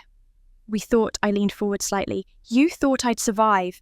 You thought I didn't need you. You thought wrong again. Brian scoffed, shaking his head. You're clearly fine now. You're successful, rich even. Why dig this up? Everyone moves on. Why can't you? I turned to him, my voice steady. Because healing doesn't mean forgetting Brian. You think time erases what people do. It doesn't. It just makes the truth sharper. You stood there while Mom told me I was too expensive to save. You said I should get a better job. He shrugged. And you did. You proved us wrong. Isn't that a good thing? I stared at him for a long moment. You still don't get it, do you? You think this is about money or success, but it's not. It's about decency. It's about family. He rolled his eyes. Come on, Megan. We all say stupid things sometimes. But look at you. Now you're sitting in a fancy restaurant dressed like a CEO out of a magazine. Whatever we did clearly didn't stop you. I exhaled slowly. It almost did. The table went quiet.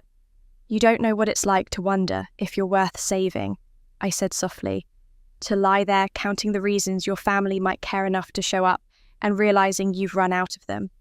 I would have given anything for one familiar face that day, one sign that I mattered. My mother covered her mouth, whispering, Oh, Megan. No, I said firmly. Don't say my name like you suddenly remember who I am, because you didn't, not when it mattered. Tears slipped down her cheeks now, and for a moment I saw her not as the woman who hurt me, but as someone lost in her own failures. But then she spoke again, and the old pattern returned. You've always been dramatic, she said quietly. You always wanted things your way. Even now you're making this about blame. We did our best with what we knew. I almost laughed, but it came out hollow. Your best was ignoring your daughter when she was dying because you thought it would teach her strength. Maria told me what you said that day you fired her. You didn't want to help me. You wanted me to suffer. Her head snapped up, eyes wide. Maria, you spoke to her. Yes, I said. She was the one who donated the $15,000 that saved my life. The woman you called too attached. The one I comforted as a child while you made her cry. She remembered me when my own mother didn't.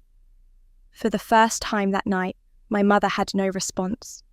She looked down her face pale, her fingers trembling against the napkin she'd shredded into pieces. Brian sighed loudly. Okay, enough. You're making us out to be monsters. We messed up fine. But everyone's got problems. You're clearly thriving now, so why can't we just move forward? Because moving forward requires truth, I said, and neither of you has ever been able to face it. He leaned back, crossing his arms. You've got your revenge now. You've made your point. We're sitting here humiliated while you lecture us. Are you happy? I looked at him, feeling the ache in my chest settle into something solid and cold. No, Brian, I said softly. Happiness isn't what I wanted. What I wanted was a family who cared enough to call, who didn't need to lose everything to realize what love costs. My mother finally spoke again, her voice a whisper. What do you want from us, Megan? I took a slow breath, the question hanging heavy between us. Nothing, I said finally. Not pity, not apologies. Just acknowledgement. Her eyes searched mine, confused. Acknowledgement of what? That I survived, not because of family love, I said, but because strangers showed me what love actually looks like. Silence filled the space between us. Outside, the clink of silverware and soft laughter from other tables made the quiet in our room feel louder. I leaned forward, my voice low but clear. And now, here you are, asking for a chance, begging for help from a stranger. They both looked at me frozen. I met my mother's eyes and let the words fall steady and final. You're begging a stranger for help. That stranger is the daughter you left to die. For a long moment after that, neither of them moved. The sound of the restaurant beyond the curtain, the soft clinking of silverware, the faint hum of laughter felt distant, almost unreal. My mother sat frozen, her eyes wide and wet, while Brian looked away, jaw tightening with something between guilt and defiance. I let the silence breathe because silence, I had learned, reveals more truth than shouting ever could. Finally, Brian leaned forward, his voice rough. Okay, you've made your point. We weren't perfect, but you can't hold this over us forever. You're doing great now, obviously. So what's this really about? I studied him for a moment, then opened my briefcase and laid a thick sealed folder on the table. My fingers brushed over the metal clasp before I looked up. You're right, I said quietly. This isn't about what you did or didn't do when I was sick. This is about what you did before that, when I was building this company. His eyes narrowed. What are you talking about? I clicked open the folder and began pulling out pages, printed emails dated and highlighted each one, marked with the name of my first investor from 5 years ago. I slid the stack toward him. Recognize these? He frowned, flipping through them casually at first, then slower, his expression shifting from confusion to something closer to fear. My mother glanced between us, unsure. These, I said, keeping my tone calm and deliberate, are the emails you sent to one of my early investors in 2018. His name was Daniel Harper. You remember him, don't you? He was interested in funding my first round $500,000 that would have taken Meditech from a prototype to production. Brian's mouth opened, then closed again. I have no idea what you're talking about. Oh, but you do, I said, leaning forward slightly, because your name is right there, along with your words. You told him I was unstable, that I'd had a breakdown and couldn't handle responsibility. You told him I'd mismanaged family money and was emotionally erratic. My mother gasped softly. Brian, tell me you didn't. He stammered. Mum, she's twisting this. I cut him off. He also said, and I quote, if she succeeds, Mum and Dad won't need me anymore. I have to be the successful one. The colour drained from his face. Do you remember that part, Brian? I asked quietly. Because I do. I didn't know it then, but Daniel sent those messages to his legal department before withdrawing his offer. The deal collapsed within 48 hours. I lost everything. I had to fire my 2 employees, sell my car, and work nights consulting just to stay afloat. It took me 3 more years to rebuild. I paused, letting my words settle. 3 years of exhaustion, debt, and humiliation. Because of you. He slammed the papers down. You can't prove those are real. I said simply. They were subpoenaed last year as part of an unrelated civil discovery when Daniel's firm was audited. He sent them to me with a letter of apology explaining what really happened. I verified every message through the originating IP. It came from your account, your signature line, your device. My mother was trembling now. Brian, tell me you didn't do that to your sister. He looked at her panicked, but said nothing. Megan, please, she whispered. There must be some mistake. He did, I said flatly. And it's more than betrayal. It's a legal offence. It's called tortious interference. In Washington state, the minimum penalty is 3 times the proven damages. That means $1.5 million plus potential criminal charges. Her face went pale. You wouldn't press charges against your own brother. I met her gaze evenly. You didn't pay for my surgery because you said you couldn't afford it. You watched me beg strangers to save my life while he drank whiskey bought with your money. Tell me again why I shouldn't. Brian shot up from his seat, anger flashing in his eyes. You think you're some kind of hero because you've got money now. You want to ruin me? Fine, do it. See if that makes you feel better. I stayed seated, my voice calm. This isn't about feeling better. It's about truth. You didn't just neglect me. Brian, you actively tried to destroy me. You couldn't stand the idea of me succeeding because you thought it meant losing Mum's approval. He pointed at me, his hand shaking. You don't know what it was like. You were always the perfect one, always acting like you were better than me. I almost laughed, but it came out sad, instead of cruel. Better, Brian. I spent my whole childhood trying to earn what you got for free. Every compliment, every ounce of attention, every chance I had to bleed for it. You had to show up. He looked at me with something between fury and shame. You're making it sound like I ruined your life. You bounced back. You've got your fancy company, your perfect little empire. You should be thanking me for giving you something to fight for. The words hung there like poison. My mother reached for his arm, horrified. Brian, stop. But I held up a hand. No, let him finish. Because that's who you are, isn't it? You can't apologize, so you twist it into something noble. You tell yourself you made me stronger. You tell yourself the pain you caused was a gift. He glared at me, his jaw tightening. You wouldn't be sitting there if it weren't for me. For a long moment, I didn't speak. Then I said quietly, you're right about one thing.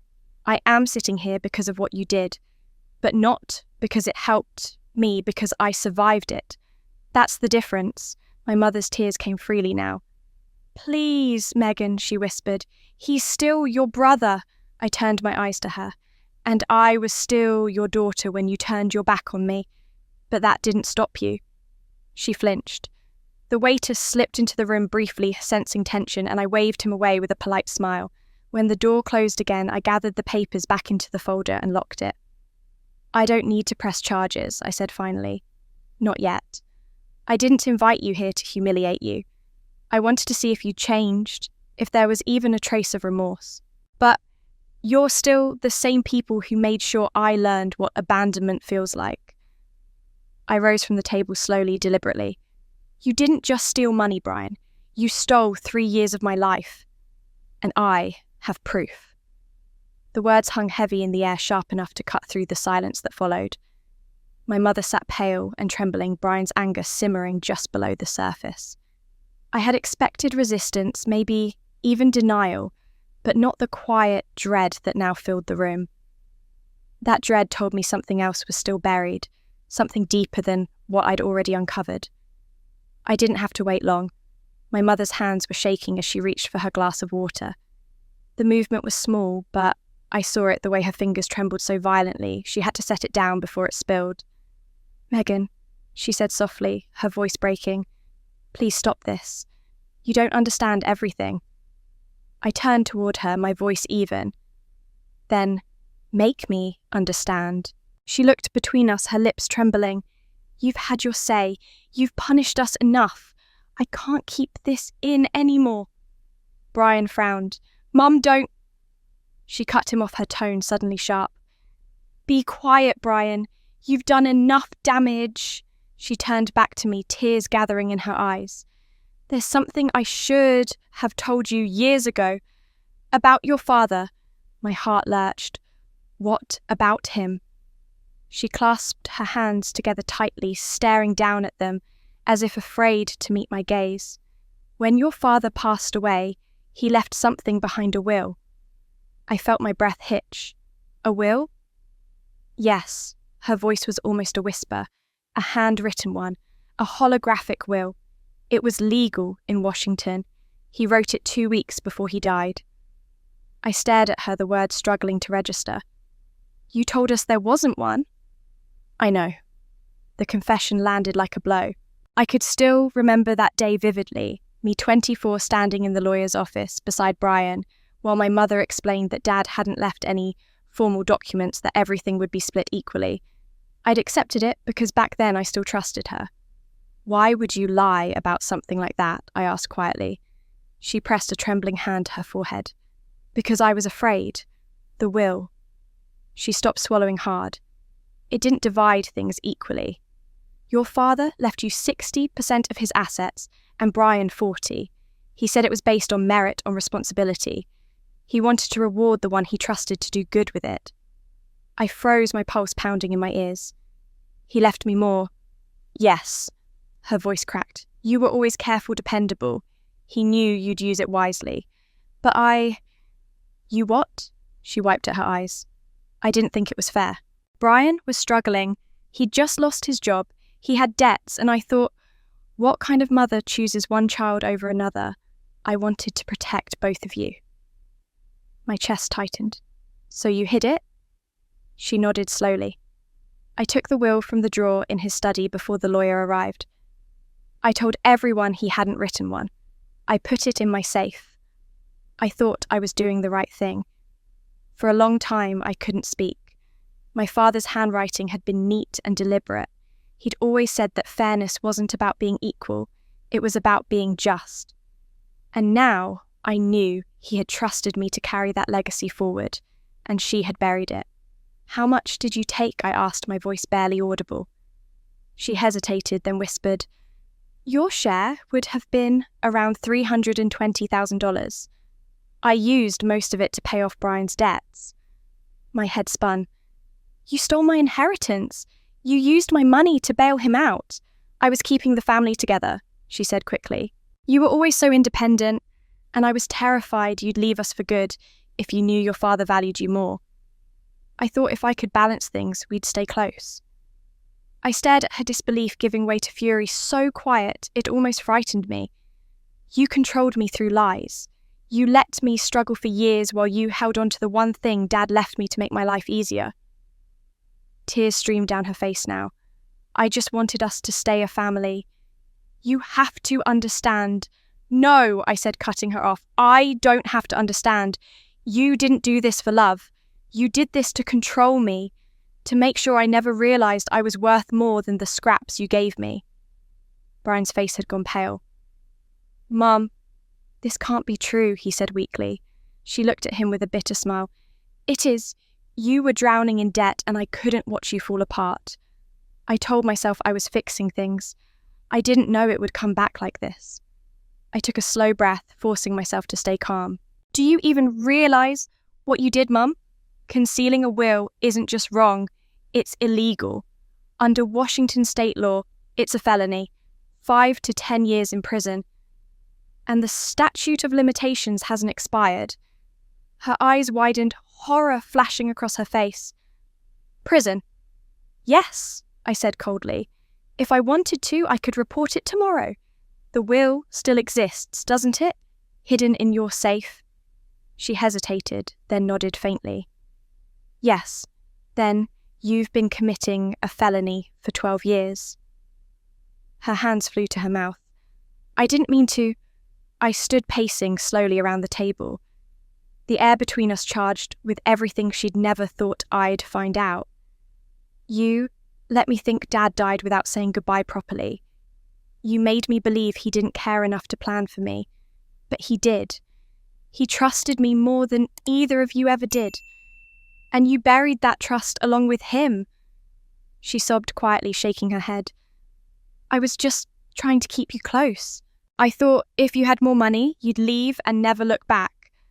I wanted my daughter near me." I stopped behind her chair, my voice steady.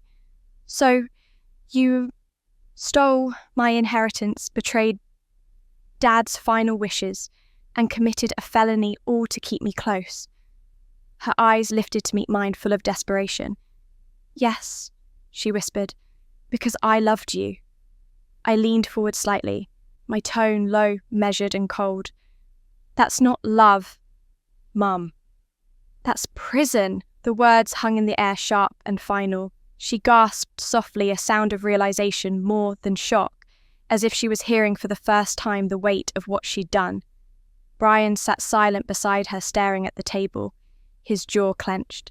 I gathered the folder of evidence into my briefcase, snapping it shut with a quiet click. The sound made both of them flinch. For years, I said standing tall, I thought your neglect was the worst thing you'd done to me. But this is worse. Because it proves you didn't just fail me by accident. You failed me by choice. My mother broke down completely, then her sobs echoing through the quiet room, while Brian stared at me like a man seeing a stranger. I turned toward the door, pausing just long enough to look back at her. You thought hiding the truth would keep me close, but it only guaranteed one thing: you finally lost me for good. I meant every word. When I stepped out into the cool night air, the city lights blurred through the rain, and for a few moments I let the silence swallow me whole. My hands were trembling not from anger, but release. For the first time there was nothing left to uncover, no more secrets to chase. The truth was out, and it had scorched everything between us. But standing there under the awning, listening to the faint hum of cars passing by, I realised that ending things wasn't the same as healing them. I could walk away now and let the law finish what the truth had started. I could file every document, make every call, and watch justice deliver what emotion could not. It would be easy, justified, but something inside me resisted. Maybe it was pity, maybe exhaustion, or maybe deep down I still needed to know if redemption was even possible for people like them. So after 10 long minutes, I turned around and walked back into the restaurant. They were still sitting there, my mother, with her head bowed, her face streaked with tears, and Brian staring blankly at the table like a man waiting for a verdict. When they saw me return, a ripple of fear passed across their faces, as if I'd come back with the police instead of mercy. I sat down slowly, set my briefcase on the table and folded my hands. "I've been thinking," I said quietly. "I could destroy both of you." Neither of them spoke. I continued. "Legally, I have every right. Brian, your emails to my investor cost me $500,000 and 3 years of my life. Mum, hiding Dad's will is a felony. Both of you could lose everything. And if I went through with it, the courts would agree I'm justified." My mother's eyes filled again. "Megan, please." I raised a hand. "But I'm not going to do that. Not yet." Brian frowned. "Then what are you going to do?" I leaned back steady and deliberate. "I'm going to give you what neither of you ever gave me a chance to prove yourselves."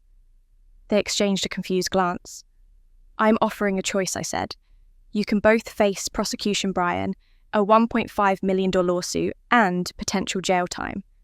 Mum, felony charges for concealing a will 5 to 10 years. Or," I paused, letting the silence stretch, "you can accept a 6-month probationary employment period at Meditech. Entry-level positions, no special treatment." Brian scoffed. "You're serious?" "Completely," I said. 6 months. You'll show up on time, meet performance goals, and report to your supervisors, not to me. Every month, your work will be reviewed. No complaints, no shortcuts. You do the job, or you're out. One violation, one excuse, and the deal ends. I'll file every piece of evidence I have with the state attorney." My mother's lip trembled. "And if we succeed, then you walk away clean," I said. "No lawsuits, no charges, no debts. But you'll have to earn it. Not with words, through actions." Brian let out a bitter laugh. "You're unbelievable. You think this makes you noble?" I looked at him steadily. "No, it makes me fair. Something neither of you ever learned to be." I reached into my briefcase and took out 2 documents, placing them on the table. "You'll sign these before you return to work. They're written agreements drafted by my lawyer this morning." Brian picked his up, scanning it quickly. "You want me to admit guilt on paper?" "Yes," I said simply. "Each of you will sign a sworn statement acknowledging what you did. Brian, your interference with my investor. Mum, your concealment of Dad's will. These signatures will serve as legal confessions if you violate the terms." My mother gasped softly. "Megan, you wouldn't actually use them." "I would," I said.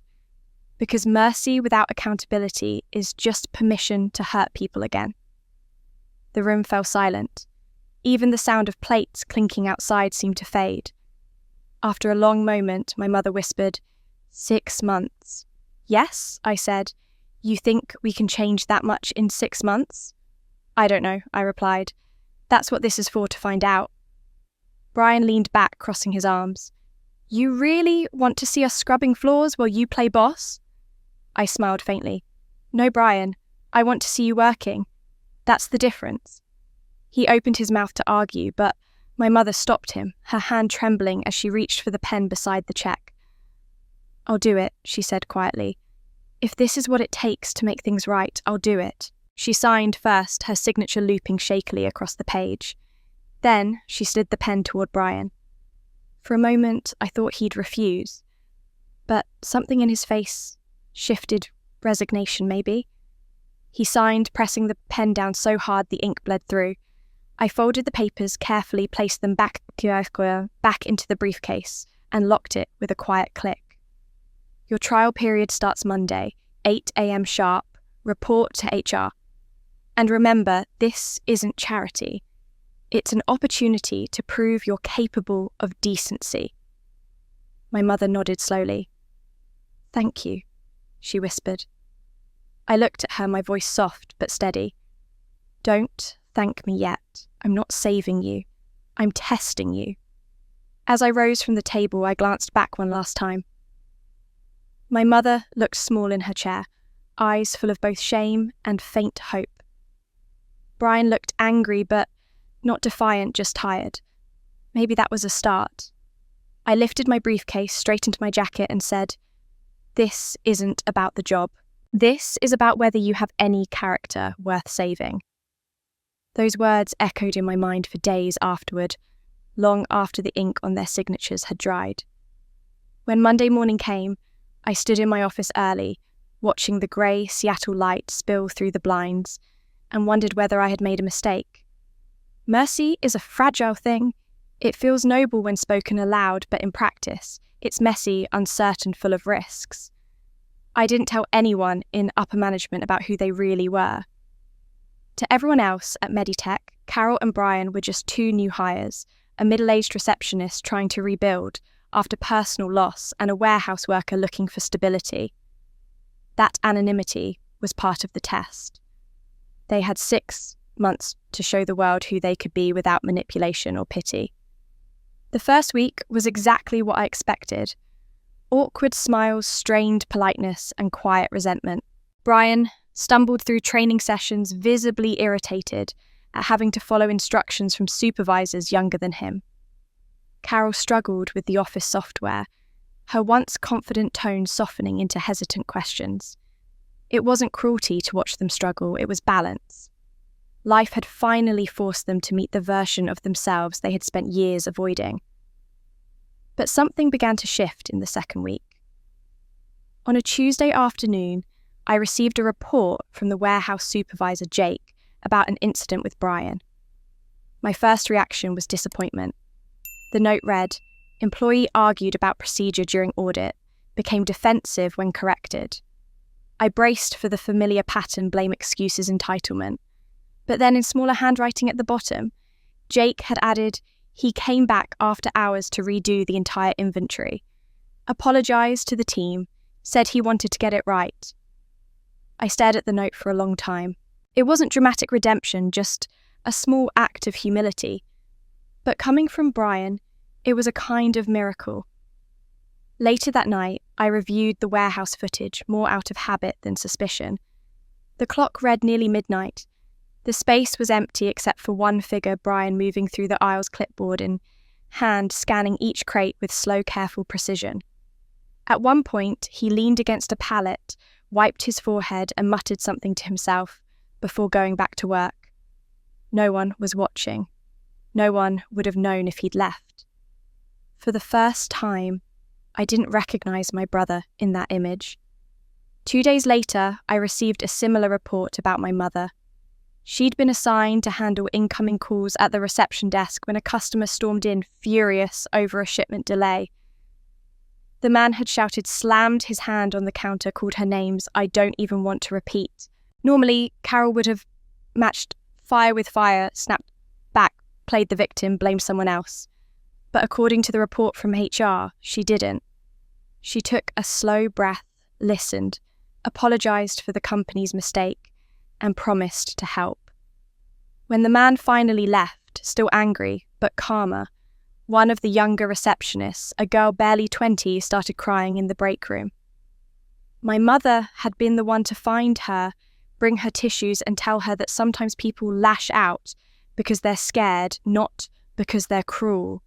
It was surreal to read. I didn't know that woman, but I wanted to. That night I sat in my office long after everyone had gone home. The building hummed softly around me. The faint hum of air, vents, the distant click of the elevator. On my screen, I pulled up the security feed again, half out of curiosity, half out of disbelief. There he was again. Brian, 2 hours past his shift, helping one of the technicians lift a shipment onto a truck. When the co-worker thanked him, he waved it off. No bragging, no performance, just doing the work. I leaned back in my chair, trying to reconcile this man with the one who once smirked across a table while I begged our mother for help. Dr. Chen had warned me about this feeling. When people who hurt you start acting differently, she had said once, it doesn't erase the past. But it does force you to face a question. Are you witnessing change or just another disguise? By the end of the month, I couldn't tell anymore. During my next therapy session, I sat across from her, twisting the ring on my finger, a nervous habit I'd developed since the surgery. I'm seeing changes, I told her. Real ones, I think. Brian's trying. Mum's softer. But I don't know if it's real or just survival instinct. Maybe they're pretending to be good people because they're afraid of losing everything again. Dr. Chen tilted her head slightly, her expression calm but searching. And what would it mean if it were real?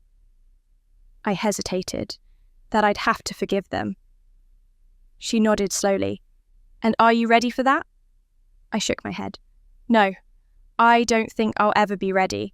Forgiveness feels like letting them off too easily, like saying everything that happened didn't matter. Dr. Chen leaned forward. Forgiveness isn't approval, Megan. It's release. You're not saying they didn't hurt you. You're saying they no longer control you. I looked down at my hands. But what if this is all performance? What if I'm being fooled again? She smiled gently. Then you'll survive that too. Because you're not the same woman who believed their words over their actions. That night I went home and sat on my couch staring out at the city. I thought about all the small, fragile things that could mean something, a late-night apology, a patient tone, and unguarded kindness when no one was watching. I wanted to believe in them. I wanted to believe that people, even broken ones, could change. But belief is dangerous when it's cost you everything once before. A week later, I walked through the warehouse myself. Brian didn't see me. He was working quietly beside Jake, stacking boxes, his posture tired but focused. I almost said something, almost let him know I'd seen him putting in the effort. But I didn't, not yet. Upstairs, I passed the reception area and saw my mother standing beside the young employee from before helping her navigate the new scheduling system. She laughed softly at something the girl said, her face open and gentle in a way I hadn't seen since childhood.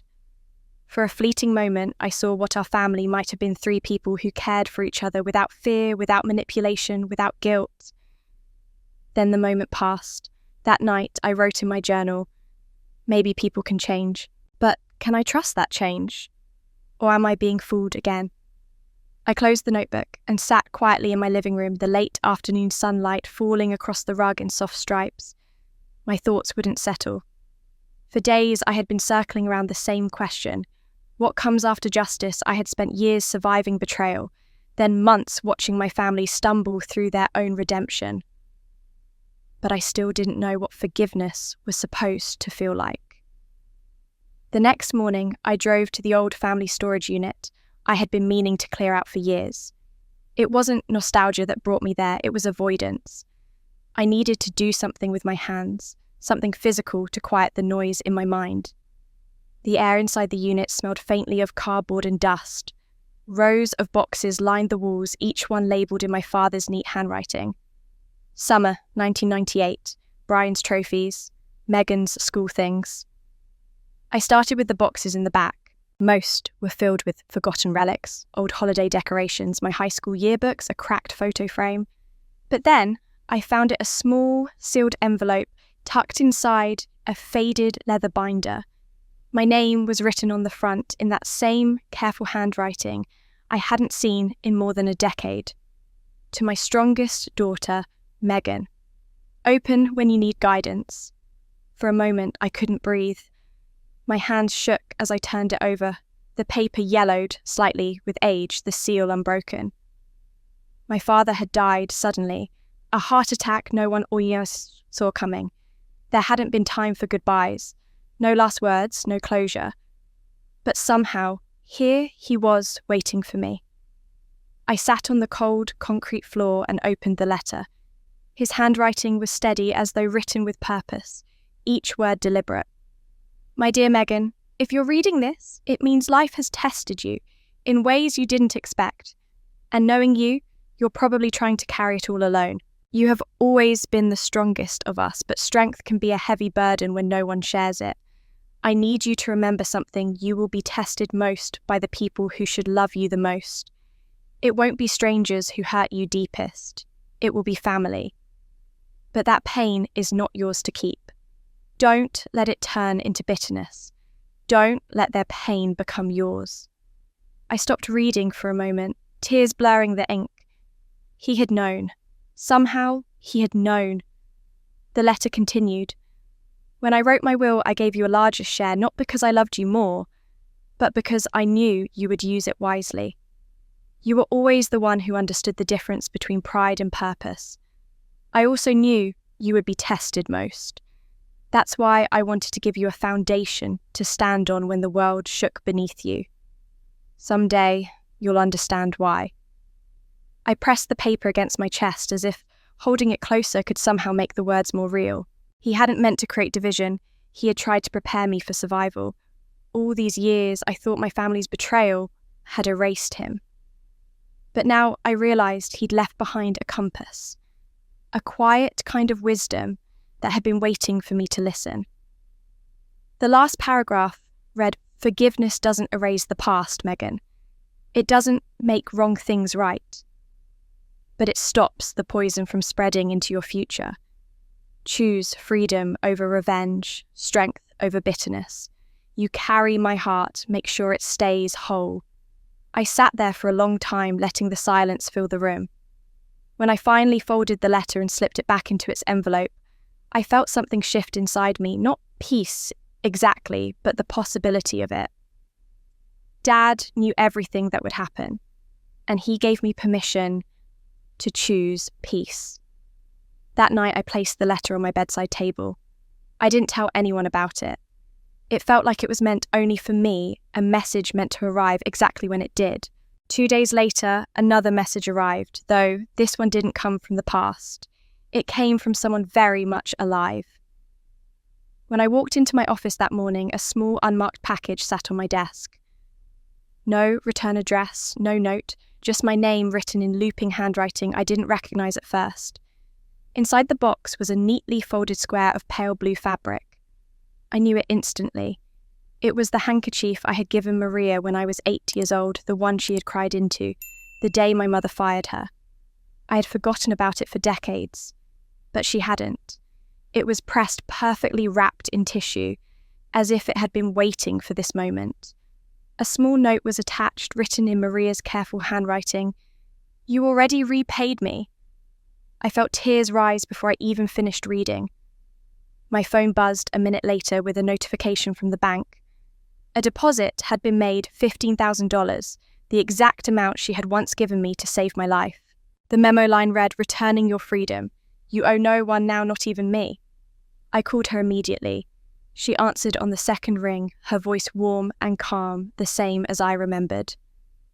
"Maria," I said, my voice trembling. "What did you do?" You can't give me that money back. She chuckled softly. I'm not giving it back, dear. I'm returning balance. You once gave me kindness when you had nothing. Then I gave you help when I had something. Now you've found your strength, so I'm giving you freedom. You owe no one anything, not even me. I was silent, trying to find words. But why now? Because forgiveness, she said gently, isn't just for others. It's for yourself too. You can't forgive them until you stop feeling like you owe anyone for your survival. You lived, Megan. That's enough. After we hung up, I sat there for a long time, the handkerchief resting in my lap. The fabric was soft, worn thin at the corners, carrying the faint scent of lavender. It felt like a thread connecting the girl I once was to the woman I had become, both marked by pain, both bound by unexpected kindness. That evening, I placed my father's letter beside the handkerchief on my desk. 2 gifts from the past, one born of love, one born of mercy, both reminding me of the same truth. Goodness doesn't disappear. It just circles back when you're finally ready to receive it. As I turned off the lights and stood by the window, looking out over the city, I felt something I hadn't in a long time, not triumph, not vindication, but quiet gratitude. My father had given me wisdom, Maria had given me grace, and both had shown me that love in its purest form asks for nothing in return. Goodness always finds its way back home, and when it does, it sets everyone free. That night, I slept better than I had in years, not because everything was resolved, far from it, but because something in me had begun to soften. My father's letter and Maria's gift had shifted the ground beneath me, showing me that love didn't have to be a weapon or a bargain. It could simply exist even in the quiet aftermath of pain. 3 weeks later, my mother asked to see me. She hadn't called in months, not since the terms of her probationary work began. Her voice on the phone was careful, almost hesitant. Megan, she said, I'd like to meet with you. Not about work, about something else, something I've been working on for a while. I could have said no. Part of me wanted to, but there was something in her tone I hadn't heard in a very long time. Weight. Not guilt, pretending to be sorrow. Real weight. So, I agreed. We met on a Saturday afternoon at a small cafe near the waterfront. It was quiet, the kind of place where time seemed to move slower, the hum of conversation soft enough to allow for truth. When I arrived, she was already there, sitting by the window, with a cup of untouched tea in front of her. Her posture was straighter than usual, her face pale but calm. Thank you for coming, she said softly as I sat down. I didn't come for excuses, I replied, but there was no anger in my voice. She nodded, reaching into the tote bag beside her. From it, she pulled out a thick, worn envelope tied with a simple piece of string. She set it on the table between us. The sound of it landing was heavier than paper should make. What's that? I asked. Her fingers trembled slightly as she slid it toward me. These, she said, are for you. I untied the string carefully and opened the flap. Inside were dozens of folded pages, each one numbered in the corner in my mother's handwriting. I lifted the first one. At the top, written in blue ink, were the words, Apology 1, age 7. I looked up at her confused. There are 47 of them, she said quietly. 1 for every time I remember choosing wrong. I've been writing them for the past year. The first letter began simply, Age 7, I forgot to pick you up from school. Brian had a fever, and I told myself that was more urgent. You waited outside for 2 hours until Mrs. Wilkins called me. You didn't cry when I arrived. You just said, It's okay, Mum. It wasn't okay. You were a child. I should have been there. My eyes blurred halfway through. I reached for another hand, shaking slightly. Age 16. You won the valedictorian award, and I missed your speech because Brian failed his math exam. I told myself he needed me more. You stood on that stage without anyone cheering for you. I should have been the loudest voice in that room. Each letter followed the same pattern. What she had done, why it was wrong, what she should have done instead. how it must have made me feel. And in every one, there were no excuses, only ownership. By the time I reached age 24, the day of your father's funeral, I could no longer read aloud. My voice caught on the words. I told you there was no will. You looked at me with so much trust that I almost told the truth. I told myself I was protecting the family, but really, I was protecting my control. I know what I stole from you, not just money, but peace. I can't undo it, but I remember it.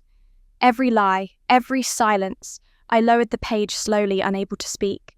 My mother sat across from me, her eyes red but dry, her hands clasped tightly together. I can't change what I did, she said, her voice trembling. But I needed you to know that I remember it all, every single moment. I thought for a long time that forgetting would make it easier, but forgetting was part of the sin. So I wrote them down, all of them. I didn't want to erase my failures. I wanted to see them clearly. I swallowed hard. Why now? She took a deep breath. Because you gave me 6 months to prove I could change. And I realized that the first thing I had to do was remember. Every time I chose wrong, I told myself I had no choice. But I did, and I chose wrong anyway. This, she gestured to the envelope, is me admitting that. I ran my hand over the stack of letters, the edges soft from use. You wrote these for a year. Yes, she said. Before I even came to you. I didn't think you'd ever read them. I thought maybe someday after I was gone you might find them and know that I wasn't blind anymore. For the first time since I could remember, her words didn't sound rehearsed. They were raw, stripped of pride. There was no defense in her tone, no attempt to justify, just truth sitting heavy between us. I opened one more letter, age 35, the day of your surgery. It read, "You called me asking for help, and I heard Brian whisper that you didn't deserve it. I let silence be my answer. You begged me without words, and I still said no. You went through hell alone because I decided you should. I thought I was teaching you strength, but I was really proving my own weakness. I will never forgive myself for that day." When I looked up, she was crying quietly. I kept thinking, she whispered that if I said I was sorry enough times it would mean something. But the truth is, sorry means nothing if it's not tied to memory.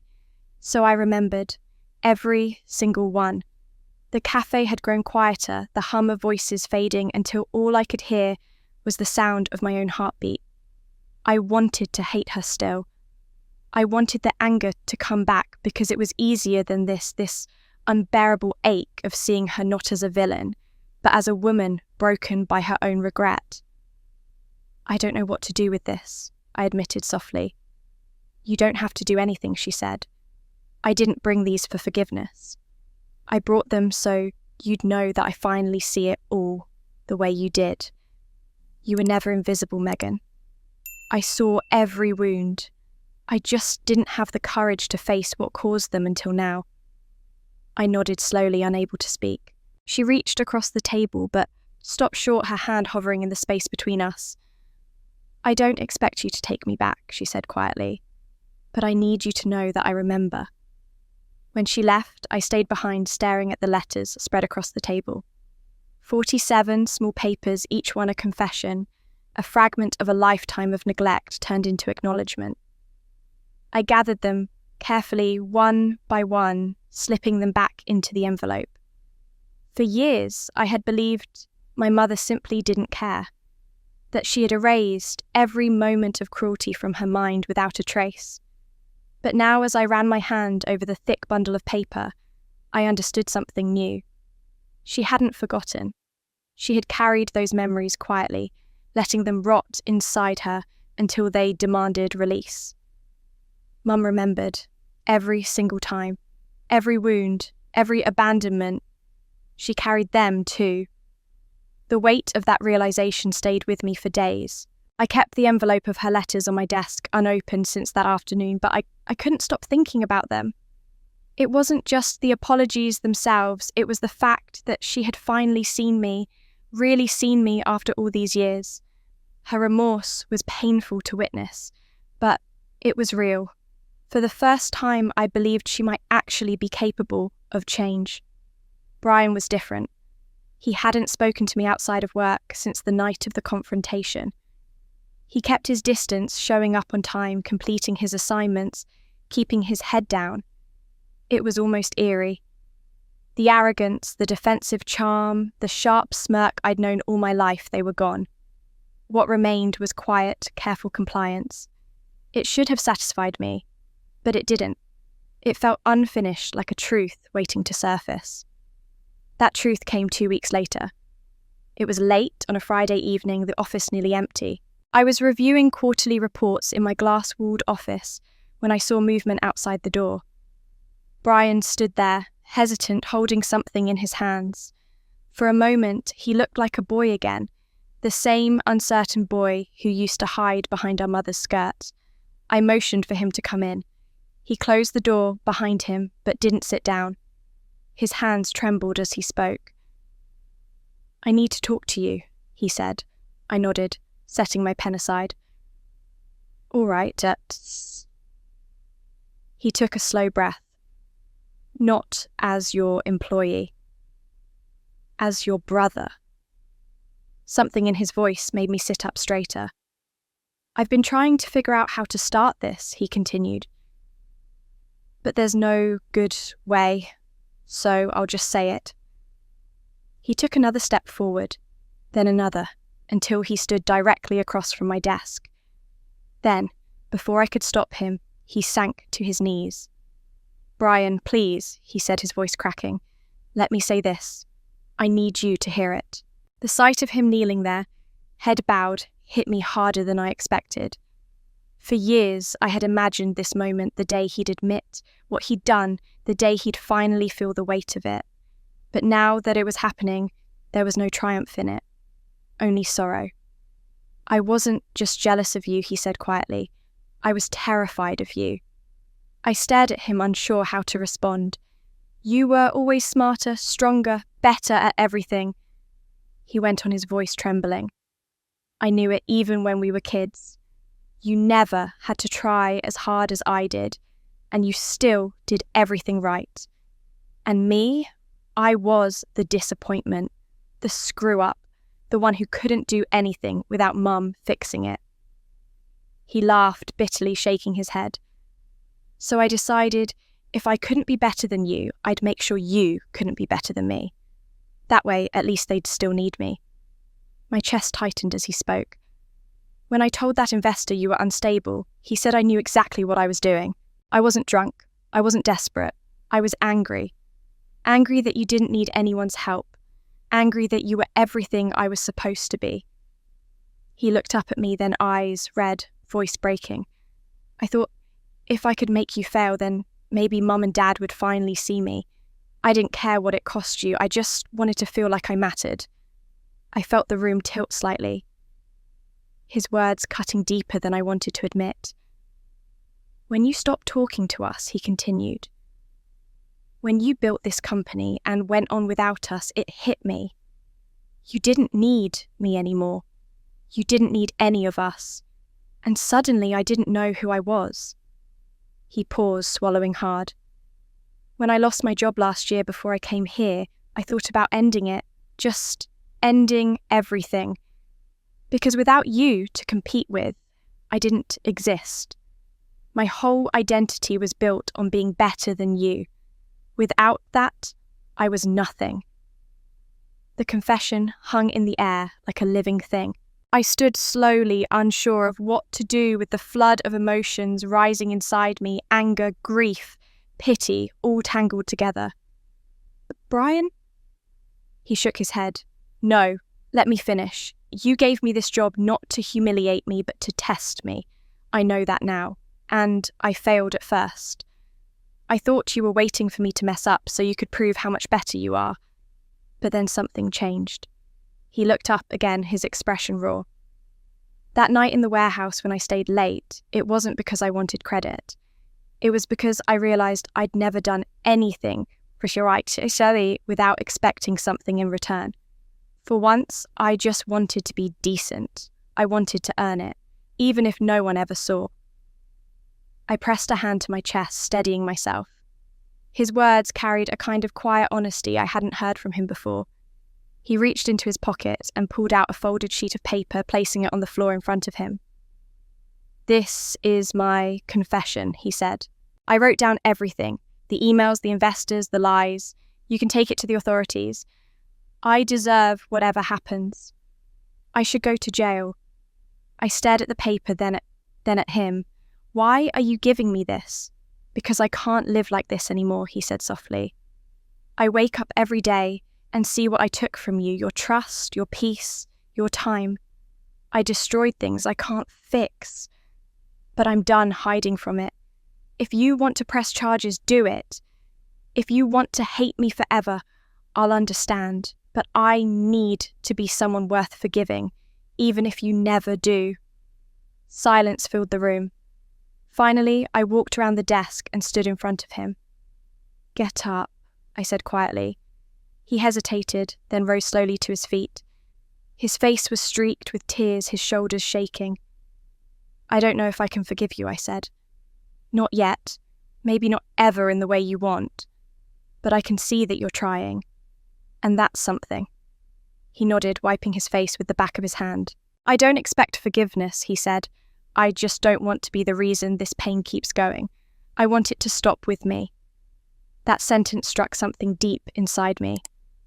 The poison had run through our family for decades. Favoritism, resentment, silence. It had consumed everything it touched. Maybe he was right. Maybe the only way to end it was for one of us to finally break the cycle. I picked up the folded paper and placed it on my desk without opening it. "We'll talk about this later," I said. "For now, just keep showing up. Keep doing the work." He nodded, still trembling. As he turned to leave, I spoke softly, almost to myself. "Forgiveness doesn't erase pain," I said.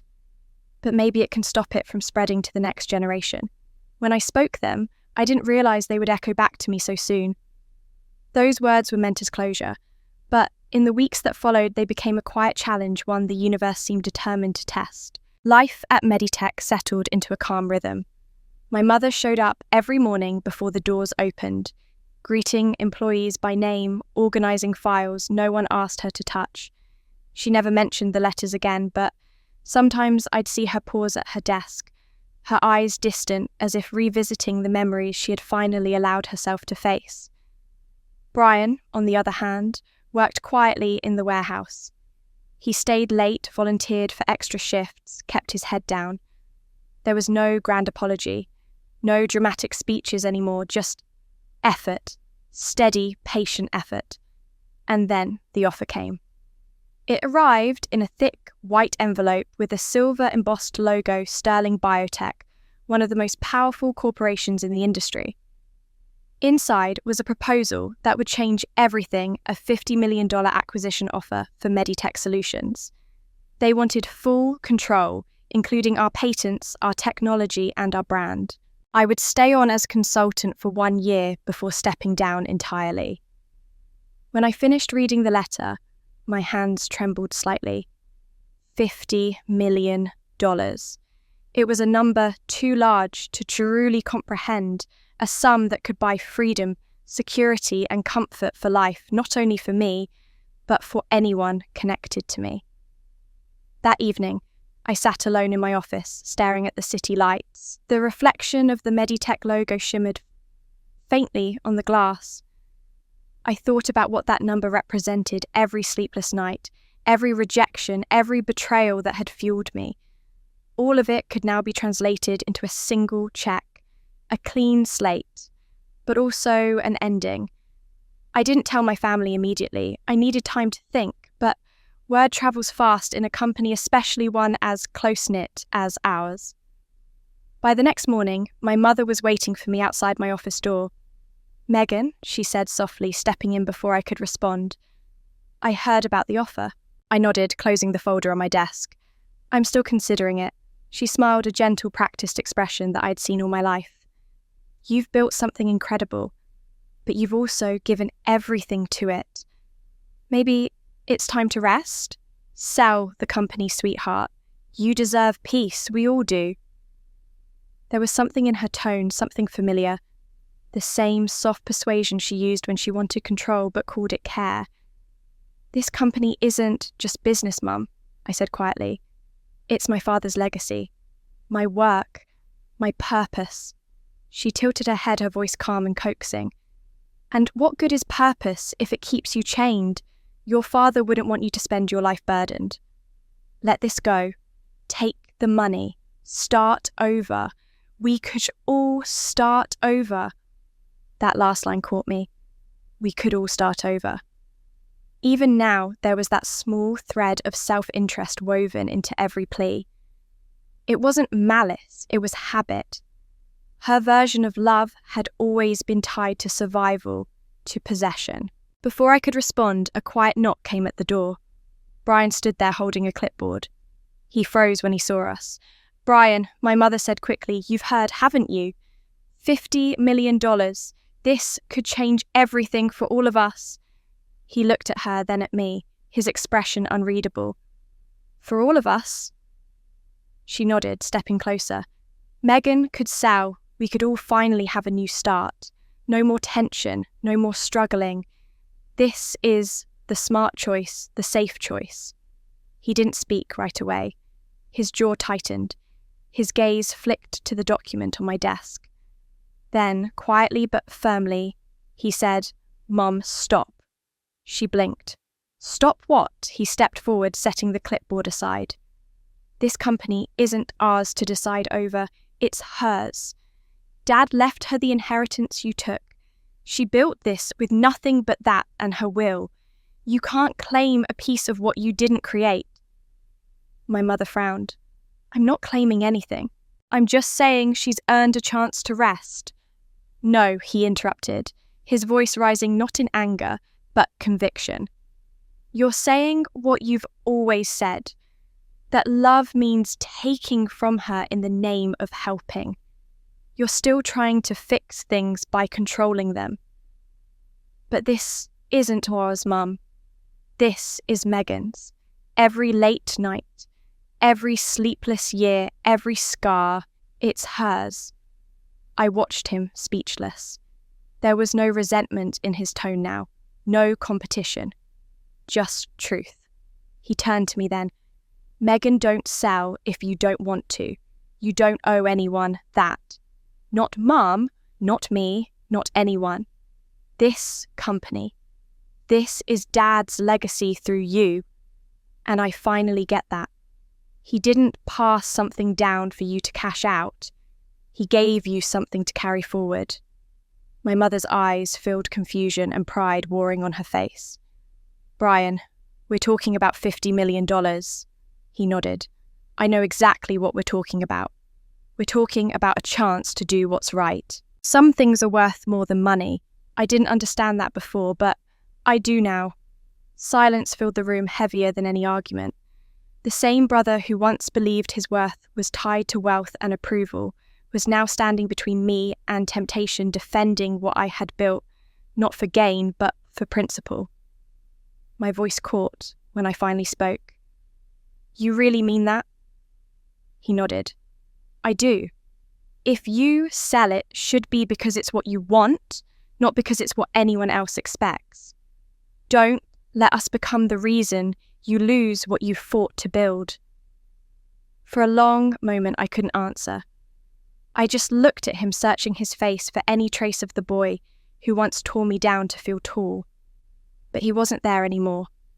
There was no bitterness in his eyes now, no desperation to be seen, just peace. My mother turned to me, then her voice soft, uncertain. What will you do? I smiled faintly. I'm going to think about it, carefully. That night, I declined the company's first meeting request. I told them I needed 30 days to decide. I knew I wouldn't use them all. My decision was already forming not because of logic or pressure, but because of what had happened in that room. When I closed my office door behind them and stood alone, I realized something simple but profound. For the first time in our family story, Brian hadn't chosen money. He hadn't chosen approval or control. He had chosen me. And that's when I knew Brian had truly changed. He chose me over money. Finally. I sat in the quiet of my home office, the hum of the city faint outside the window. For the first time in what felt like forever, there was no heaviness pressing against my chest. My family wasn't perfect, maybe it never would be, but something fundamental had shifted. The bitterness that once defined us was gone, replaced by something simpler and stronger honesty. Weeks passed and the company moved forward. I turned down Sterling Biotech's offer in the end. It wasn't about the money anymore. It was about holding on to something that symbolized survival faith and the choice to create instead of destroy. Meditech remained mine, but not in the old way. It wasn't a shield anymore, it was a bridge. My brother continued his work quietly, gaining the respect of the people around him. My mother, too, seemed lighter, as if confession had given her permission to breathe again. Then came the call that would complete the circle I didn't even know was still open. It was a Sunday afternoon when an old acquaintance, Mrs. Green, one of the retired teachers who volunteered at a local community centre, called. Her voice trembled as she spoke. "Megan, I wasn't sure if you knew, dear, but Maria's been in the hospital. Stage 3 cancer. She didn't want anyone to worry, but she's not doing well." For a moment, everything inside me went still. Maria, the woman who had once held my hand through one of the darkest nights of my life. The one who gave without asking, who reminded me what love looked like when blood failed to show it. Which hospital, I asked. She told me, and within an hour I was there. I didn't go to her room right away.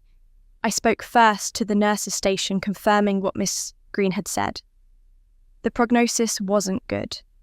The treatment, if started immediately, had a fair chance of success, but the costs were staggering. $120,000 for the full course of therapy and post-surgical care. Maria's insurance covered only a fraction. The nurse lowered her voice, explaining that Maria had refused to apply for aid or loans. "She told us she's lived a good life," the nurse said. "She said she's ready." I thanked her, holding back tears. Maria was many things: humble, proud, unyieldingly dignified. But she wasn't ready. She just didn't want to burden anyone. That night, I made the arrangements. Through Meditech's charitable foundation, I authorized an anonymous grant, full coverage for her treatment, private room, top surgical team, the best oncologist in the state. I insisted her identity remain protected and that the donor's name never be disclosed. I told myself it wasn't about repayment. It was about balance. She had given me my life. Now I was simply making sure she had the same chance. 2 days later, I visited her. When I stepped into her hospital room, she was sitting up thin and pale, but still carrying that quiet grace that had always defined her. The sunlight streamed across her bed, catching the edges of her silver hair. For a moment, I just stood there, unsure whether to speak. Her eyes lifted and she smiled faintly. "I thought I told them not to let visitors in," I smiled back.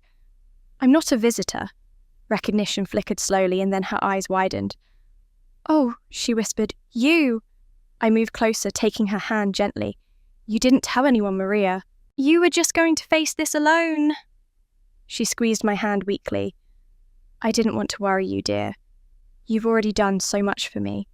Besides, this isn't something anyone can fix with kindness." "You'd be surprised," I said softly. Her lips curved slightly, but her eyes filled with tears. "They told me someone paid for everything. The treatments, the doctors, even the room. I didn't believe it at first. I thought it was a mistake." "It wasn't," I said quietly. For a long time she just looked at me, her expression unreadable. Then she reached out with her other hand and touched my face. "Only you would do this," she whispered. "Kindness has a voice, Megan, and I recognize yours." The tears I'd been holding back finally came. I sat beside her, holding her hands, letting the silence say what words couldn't. Her recovery was slow but steady. The doctors called it remarkable, but I knew better. It wasn't luck. It was the strength that had always lived in her, the same quiet courage that had once guided me.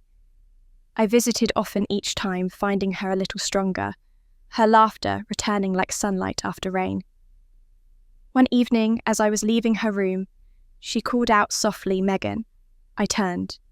"If I don't get the chance to tell you later," she said, her voice firm despite the fatigue. "Thank you for letting love come full circle. You could have let the past be enough, but you chose to continue it. That's what makes you different." I smiled, my throat tightening. "You taught me that, Maria." She recovered fully within 6 months, and though she insisted on returning to her small home and her old life, something between us had changed forever. She became not just a friend, but something closer, something sacred. A few months later, a courier delivered a small package to my office. No return address. Inside was a single, carefully wrapped object, the blue handkerchief, the same one she had given back to me once before. It was pressed perfectly folded in thirds, and tucked beneath it was a small handwritten note. "My dearest Megan," it read, "I'm leaving this to you in my will, but I didn't want to wait. This handkerchief has always belonged to both of us. You gave it to me when you were a child to dry my tears. Then I returned it to you when you were grown to remind you that kindness matters. Now it's yours again, not as a reminder of pain, but of legacy. True family is chosen, not born. And you, my girl, chose well." I sat there for a long time, holding the cloth, feeling its soft edges between my fingers. So much of my life had been defined by cycles of pain and silence, but now, for the first time, I saw a new kind of circle, one made of giving, healing, and returning. I framed her note and placed it on my office wall beside my father's letter. They stood together, as symbols of two people who had seen me clearly when no one else did. As I looked at them, I realized something simple and profound. Every act of kindness plants a seed, even if it takes 30 years to bloom. And when it does, it doesn't just return, it multiplies quietly, transforming everything it touches. The last thing I wrote in my journal that night was, "Kindness planted in childhood bloomed 30 years later. Goodness never dies. It multiplies." I left the pen resting across the page and sat back, letting the quiet fill the room. There was peace in me now, steady, earned, unforced. I had spent years chasing fairness, seeking validation from people who couldn't give it, and somewhere along the way, I had learned that the only approval that mattered was my own. I didn't need applause or acknowledgement anymore. I had found purpose. But life, in its strange symmetry, still had one last full circle waiting for me. A few months later, I received an email from the National Healthcare Innovation Conference. They wanted me to be the keynote speaker for their annual event in Seattle. The theme was Humanity in Medicine Stories That Heal Beyond Science. They had read about Meditech's community outreach programs, our patient support systems, and the crowdfunding initiative that had saved hundreds of lives since its launch. The organizer wrote, "Your story embodies the heart of healing. Please share it." At first, I hesitated. I'd told fragments of my story before in smaller circles, in interviews and charity videos, but never the whole thing. Never the part about the surgery, the crowdfunding, and certainly not the part about my family. It wasn't shame holding me back anymore. It was fear of exposure, of letting the most private pain of my life become a public narrative. But as I stared at the invitation, I realized that everything I'd gone through had prepared me for this. My survival wasn't just for me. It was for others who needed to hear that hope could outlast betrayal. The night before the conference, I stood at the window of my hotel room looking down at the glowing skyline. Somewhere down there, my mother and brother were living new lives of their own, quiet, modest, grounded. We spoke often now, cautiously, but kindly, like travelers rebuilding trust step by step. When I told them about the keynote, they congratulated me warmly, but didn't ask for details. Or so I thought. The next morning, I stepped into the convention centre ballroom, a vast space filled with nearly 5,000 people, doctors, scientists, students, and survivors. The stage lights were blinding the sound system, humming softly with anticipation. A large screen displayed my name and the title of my talk, Surviving More Than Surgery, When Strangers Become Family. As I waited backstage, a stage manager clipped the microphone to my jacket. "You'll do great," she said with a smile. I nodded, though my heart was pounding so hard it felt like the echo of the surgery itself. When they called my name, I walked onto the stage to the sound of polite applause. The spotlight found me warm and bright, and for a moment, I saw nothing but light. Then I began. I was 35 when I learned what survival really meant, I said. It wasn't about heart surgery. It was about heartbreak. The room grew still. I needed an $85,000 operation to live. My family told me they couldn't afford it. 2 weeks later, I saw pictures of a $2,000 wedding they'd hosted for my brother. That kind of pain doesn't just hurt, it reshapes you. It forces you to decide what kind of person you want to be when love fails you. I paused, scanning the crowd. Faces leaned forward, eyes fixed. I turned to strangers on the internet. And they saved me. 847 people I had never met gave me the gift my own blood couldn't. They didn't ask who I was or what I'd done. They just saw someone trying to live. That's when I learned something profound. Sometimes family isn't who shares your DNA. It's who shows up when you need them most. The applause started softly, then faded as I continued. When I woke up after that surgery, no one from my family had called. But my hospital room was filled with flowers from people across the country. Some who had written messages like, "You don't know me, but I believe in you." And I realised something else. Love doesn't have to look like we were taught. It doesn't always come from the people we expect. But when it comes, it saves us all the same. I took a breath, feeling the weight of the next line before I said it. Forgiveness isn't forgetting the past. It's remembering everything and choosing peace anyway. It's the hardest surgery of all, the one where you cut out bitterness instead of bone. The silence that followed was thick and sacred. I could see people wiping their eyes, nodding quietly. Somewhere near the back of the hall, I noticed movement, 2 figures standing near the exit doors. My vision blurred for a moment, but as the stage light shifted, I saw them clearly. My mother and my brother. They hadn't told me they were coming. Carol stood perfectly still at first, her hands clasped in front of her. Brian's arm was around her shoulders. As I continued speaking about rebuilding, about the strangers who became my family, about the grace of second chances, I saw her hand lift to her mouth. Her shoulders trembled. Brian's head bowed. I finished with the words that had carried me through the years. When life breaks you, you can choose to become smaller, or you can let the cracks fill with light. My story isn't about revenge. It's about redemption. There's mine, and maybe yours.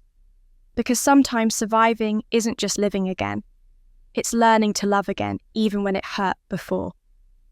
For a long moment, there was silence. Then someone in the front row stood up. Then another, and another, until the entire hall was on its feet, 5,000 people rising as one, their applause filling the room like thunder. But I wasn't looking at them. My eyes were fixed on the back row. My mother had risen, hands clasped together, tears streaming openly down her face. Brian stood beside her, his jaw trembling, clapping with everything he had. There was no pride there, no guilt, only awe. For the first time, they weren't trying to take something from me. They were giving. Their recognition. Their love. Their apology unspoken, but complete. I felt my own tears fall as I nodded slightly toward them, a silent thank you.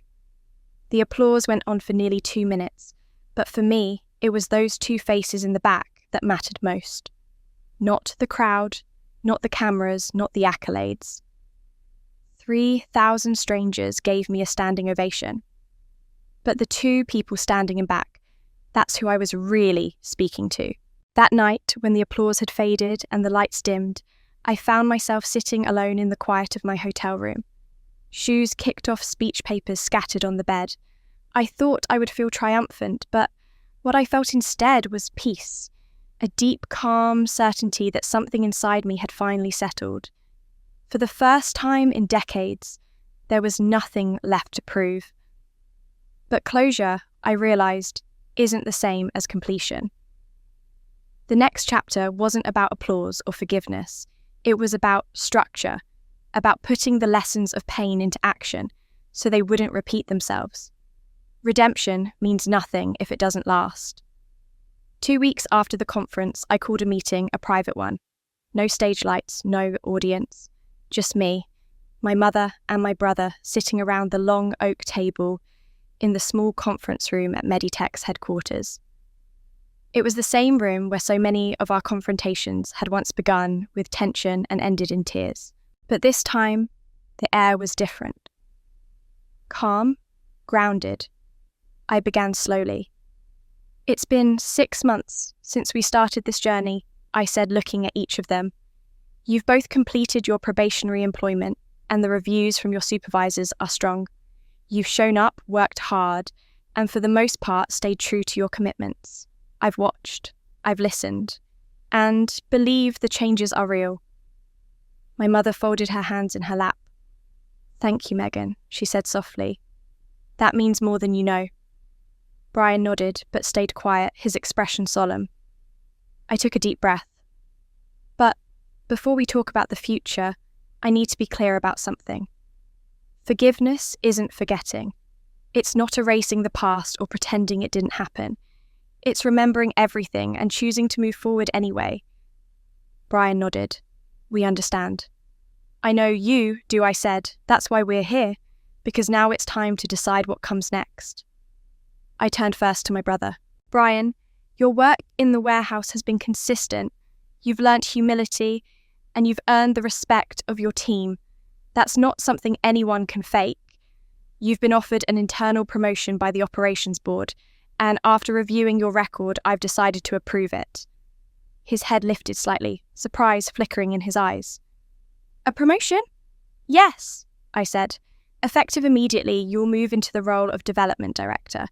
It's a position with real responsibility, managing logistics, coordinating expansion projects, leading a small team.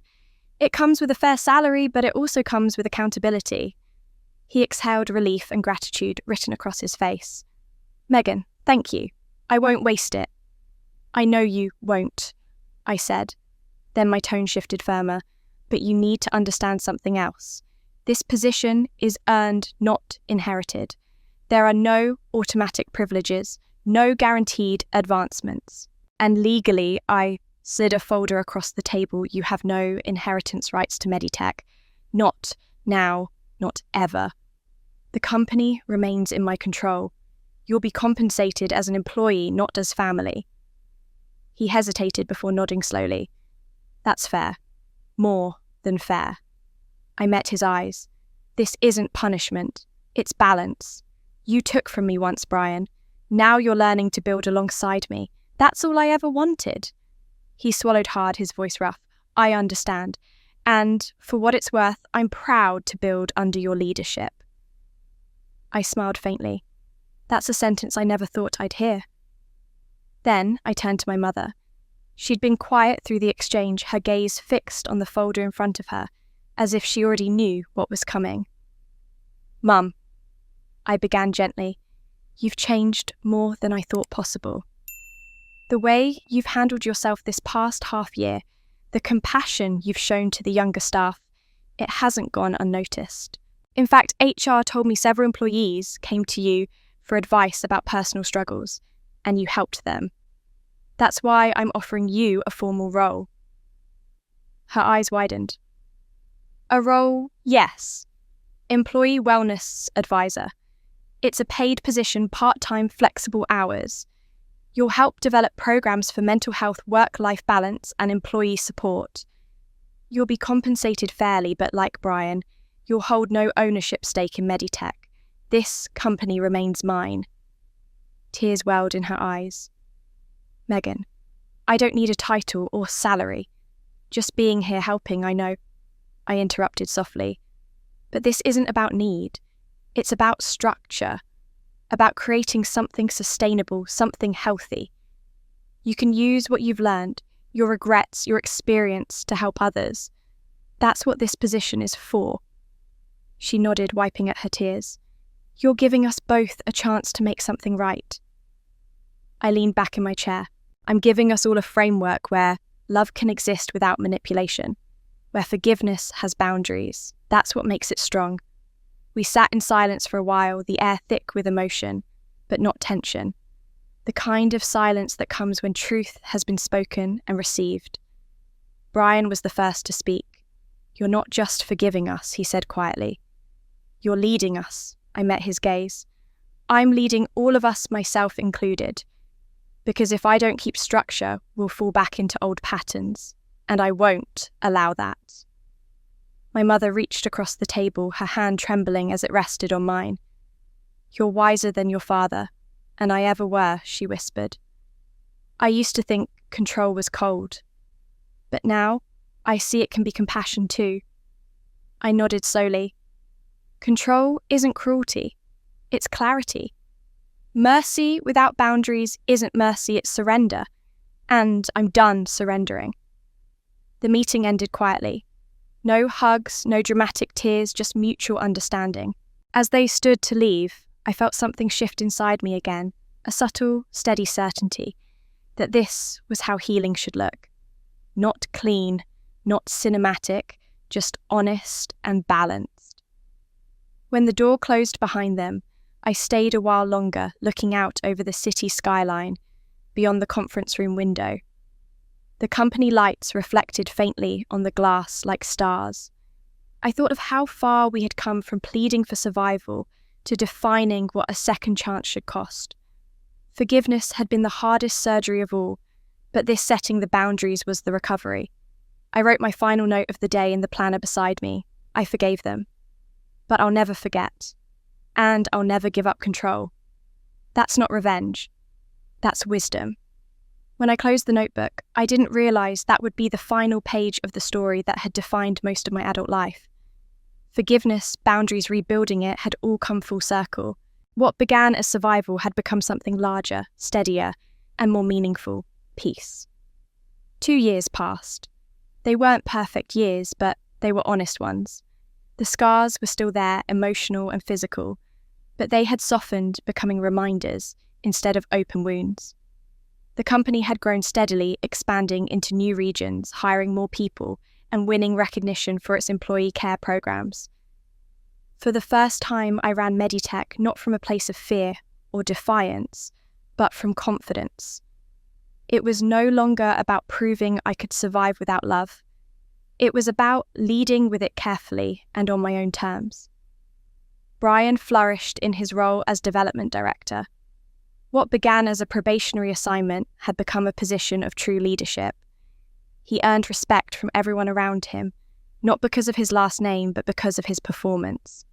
He learned to listen before speaking, to take responsibility before seeking praise. I saw him mentoring younger employees, encouraging them, sometimes even defending them. One afternoon, when a team member made a serious error in shipping, I expected to hear Brian's usual tone of frustration. Instead, he took full responsibility before the board and quietly told me later, everyone deserves a second chance, even when it costs you something. That was when I knew the change had lasted. My mother's transformation was quieter, but no less profound. The employee wellness program she had built from her role as wellness advisor had touched more than 200 people across the company. She spent her days counselling employees struggling with grief, burnout, or family issues, listening with a compassion that used to elude her. I'd walk by the lounge sometimes and see her sitting with someone, hands clasped over theirs, nodding patiently, her expression soft. Once I heard a young woman say through tears, "You remind me of the mother I wish I had." My mother smiled gently and replied, "I wasn't always that kind of mother, but I'm learning." At home, life was simpler. I'd built a routine that felt balanced: work, writing quiet evenings by the window. The story I once feared to tell had become my greatest tool for connection. After countless requests from conference organisers and journalists, I finally wrote my book, The Strength to Stand Alone, a story of survival and selective forgiveness. I wrote it for women like me, those who had given too much, waited too long, and needed permission to stop apologising for their strength. It wasn't bitter or vengeful, it was real. I told the truth about what it meant to grow up unseen, to be denied help when it mattered most, and to learn that love without boundaries is self-destruction disguised as devotion. When the book was published, it found its audience almost immediately. Women over 50 wrote to me from all across the country. Letters, emails, sometimes even handwritten notes on floral stationery. They thanked me for putting words to feelings they'd buried for decades. The book became a quiet bestseller, passed from mother to daughter book club to church group, sparking conversations that healed more than I could have imagined. For every copy sold, I donated part of the proceeds to medical crowdfunding campaigns, the same kind that had once saved me. It was during a quiet evening in late spring, 2 years to the day after my surgery anniversary, that my mother suggested something unexpected. "How about dinner?" she said over the phone, her voice tentative but hopeful. "At my house. Just us. No business, no company talk. Just dinner." I hesitated at first. The idea of a family dinner carried ghosts of too many painful nights, unspoken resentments, favoritism, silence that cut sharper than any words. But something in her voice told me this time would be different. So I said yes. That Friday, I arrived at her home just before sunset. It was modest now. She'd sold the big house years ago, preferring something smaller, simpler, easier to keep. The smell hit me before I even knocked roasted chicken garlic, and the faint sweetness of baked apples. My chest tightened with recognition. It was my childhood favourite. When I stepped inside, she was in the kitchen, apron tied neatly, humming softly to herself. Brian was setting the table. He looked up and smiled. "Hey," he said, "you're just in time. Mom's actually letting me help this time." I smiled. "That's a change." He chuckled. "Yeah, she's learning to share control." Imagine that. Dinner was quiet but comfortable.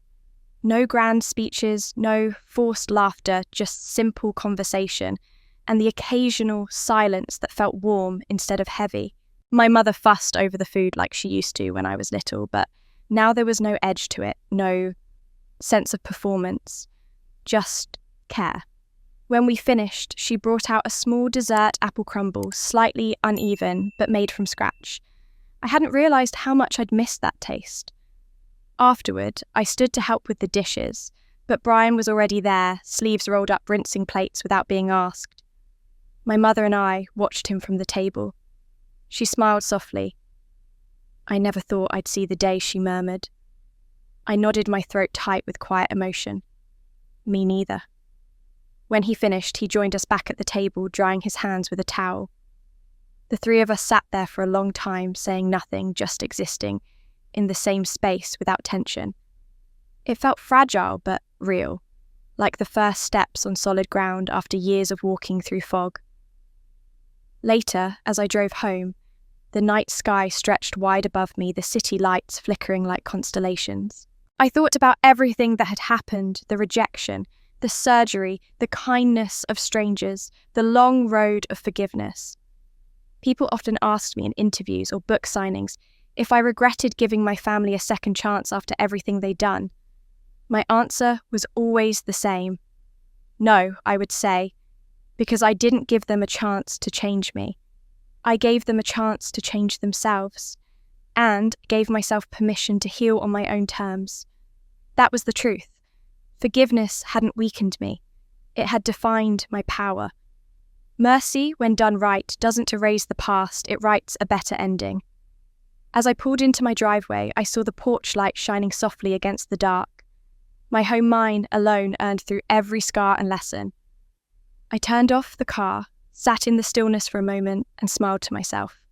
"So, I chose freedom," I whispered. And that's how I finally won.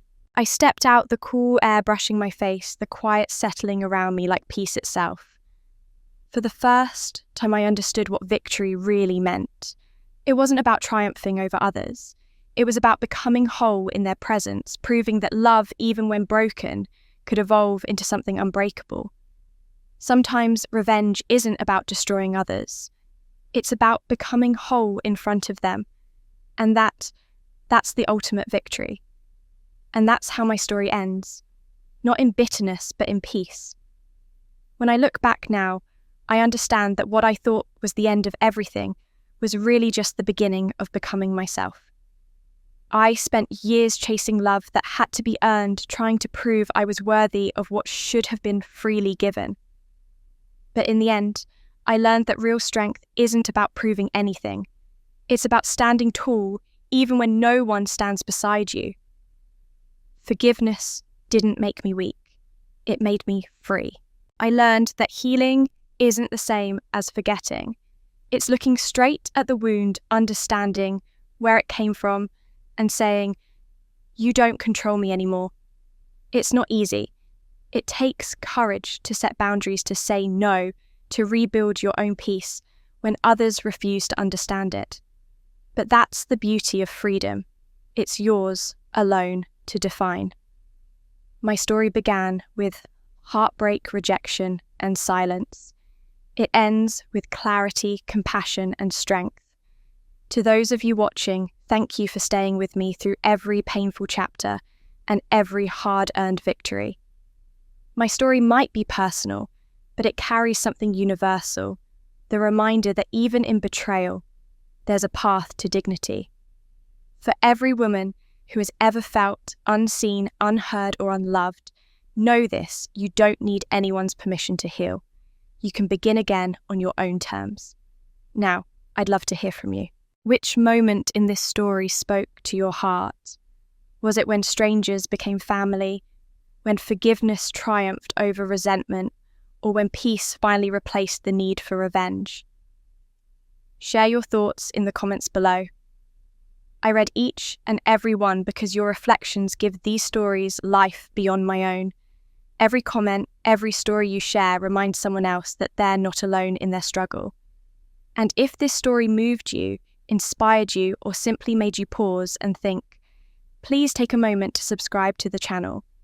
Here we share true stories that speak to the soul stories of survival, strength, and transformation. Stories that remind us all that no matter how deep the hurt, there's always a way forward. By subscribing, you help these stories reach others who might be standing at their own crossroads tonight, wondering if hope still exists. So join us. Leave your thoughts, share your story, and pass this message on to someone who needs it. Because every time one of us rises, we lift others with us. Thank you for watching, for feeling, for believing. Until next time, remember, sometimes victory isn't about destroying others. It's about becoming whole in front of them. And when you do, that's not just the end of a story. That's the beginning of freedom.